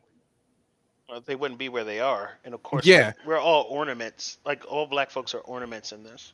yeah, we're there to just basically give the emotional depth, the spiritual depth to the thing, and also to uh, we're just magical Negroes in this whole thing. Exactly. Yeah, it's hard. I wish people would just not. What had happened one day? We all just said, "No, I'm not gonna do this," But I mean, sadly, we have the need, man. I don't know. I mean, I guess it's a good break for the guy, But I just wish more people would just say no to this shit. I don't know. That was my what I wanted to vent about. Celebrating America. Yeah, yeah. They bring us out when they need us for like bullshit like that. But when it's time for a check, they're gonna disappear. All right, that was it. Sorry, I just want to end on No, that. no, no, no. I completely get it. Yeah. But here's the thing is that like in Canada at least, this is just the norm. Like that's what black politics looks like. It's just constantly being like tokenized. And I know it happens a lot in America, but at least in the U.S., like there are communities that exist where you can be just around black people and not have to think about these things on a day-to-day basis. I mean, obviously you have to think about systemic violence and racism and all of that, but where it comes to like having to assimilate into white spaces or being forcefully assimilated by white people or being tokenized that way, you can be around the authentic thing for periods of time if you want to, because there's communities where that exists. There's almost no place in Canada where you can do that. So this is just what life is like all the fucking time. Oh, I forgot to finish telling what he did at his wedding. The entertainment at his wedding was they put up videos of a bunch of homeless black people congratulating them on their wedding for comedy. Jesus Christ. No, I didn't know that. Yeah, yeah. I don't know why it wasn't a bigger deal, but yeah. Wow. So here we go. They put a bunch of his friends went down to Skid Row and got a bunch of black people to record a bunch of homeless black people to record well wishes to Justin Timberlake and Jessica Biel for their wedding, and these are like white friends of Justin Timberlake. His real friends, not the ones like Pharrell and Timberland that he uses to get big with black people, but his old friends, and yeah. So all these white guys went to the hood on some hood prank stuff and recorded all these poor black people, the kind of people whose sound, he took, and now for his own wedding he's basically using them. And then I'm gonna play this right now. That was the entertainment for the wedding, was videos of the homeless people. Yeah, so then he had to come out and apologize for it. Justin Timberlake and Jessica Biel had a magical wedding in Italy last weekend, with details of the nuptials being revealed in this week's People magazine. But there's one detail that the couple probably hopes everyone would forget. A video shown at the wedding reception that featured homeless people sending well wishes to the married couple. Jessica and Justin, I haven't seen y'all in a long time. My gift is in the mail. What would you like to tell them? Good luck and watch a man. You gonna put your shirt on? Nah, I'd say you go skin. Justin, Jessica, it's me, Robert. The video was meant to be a private joke, but quickly caused a public uproar when Gawker reported earlier this week. Now, on Friday, Timberlake issued an official apology to clear the air about the video, saying, "My friends are good people. This was clearly a lapse in judgment," which I'm sure no one who is reading this is exempt from. But I don't believe it was made to be sensitive. Nevertheless, Justin continues, "I think we can all agree that it was distasteful. You can bet your ass that I'm having my friends do at least 100 hours of community service." Boom. Here we thought not playing insane. Yeah, so he doesn't even really care. Like that guy, Boom. I think he's a huge racist. I don't know. Everything he does, when he weighed in on, what was the other thing he did? He weighed in on Jesse Williams' speech, and he got in trouble for that. No, oh yeah, he said Jesse Williams though, or some shit like that. Yeah, he lectured Jesse Williams on being, I guess, being too radical, or Did he? Oh my yeah, he God. basically lectured him, saying that's not the way to get peace. That's not the way to do it. And he was lecturing him on how to fight racism with some like all lives matter type stuff. It was on Twitter. He got roasted. But this is the homeless man, Gloria He Allred. did come out with sexy back, so I mean, like he has some sort of say. Yeah, that makes it. This is the homeless guy. Gloria Allred found him somehow. I guess this poor guy has been beset upon by predatory white people left and right. To say a few words on camera to a couple I did not know. All I asked for in return was a bowl of soup. They gave me $40, but did not tell me that I would be portrayed in such a humiliating manner. Although I have lost my home and a job. Wait. I have not lost. Mm-hmm.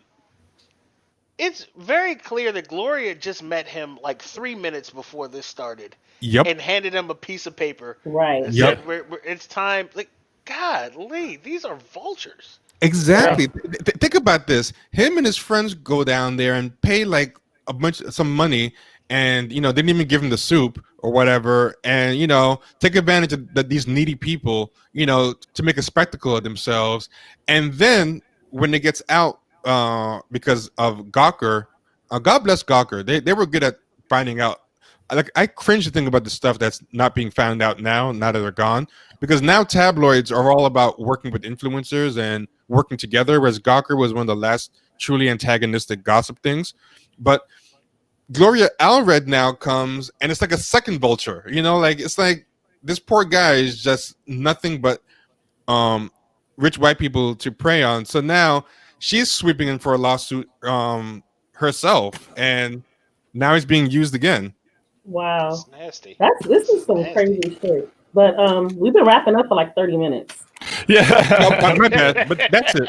It's fine. I haven't spoken to you all in a pretty long time, so I'm enjoying 100% of this. Well, I'm enjoying it, but I didn't eat dinner. I came here straight for work. I'm on the West Coast. I came 5 o'clock. I got out. 5:30. I was here. So. She was like, hey, this is gonna be like 45 minutes to hour tops. Yeah. My bad. I'm bad at that. Yeah. But yeah, this is it. Well, I wasn't sure. The more people that come on, it's like an expanding thing. Each time more people come on, you can add like an extra like 45 minutes to the length of whatever you're gonna do. So That's yeah, funny. You told me that right before we got on. yeah. I actually said that. I said the more people that come on, watch it expand. Yeah, yeah. It's gonna be long. All right, Yep, y'all. yep. Well, yeah, let's call it. You can Thank call you, it a night. But good talking to everyone.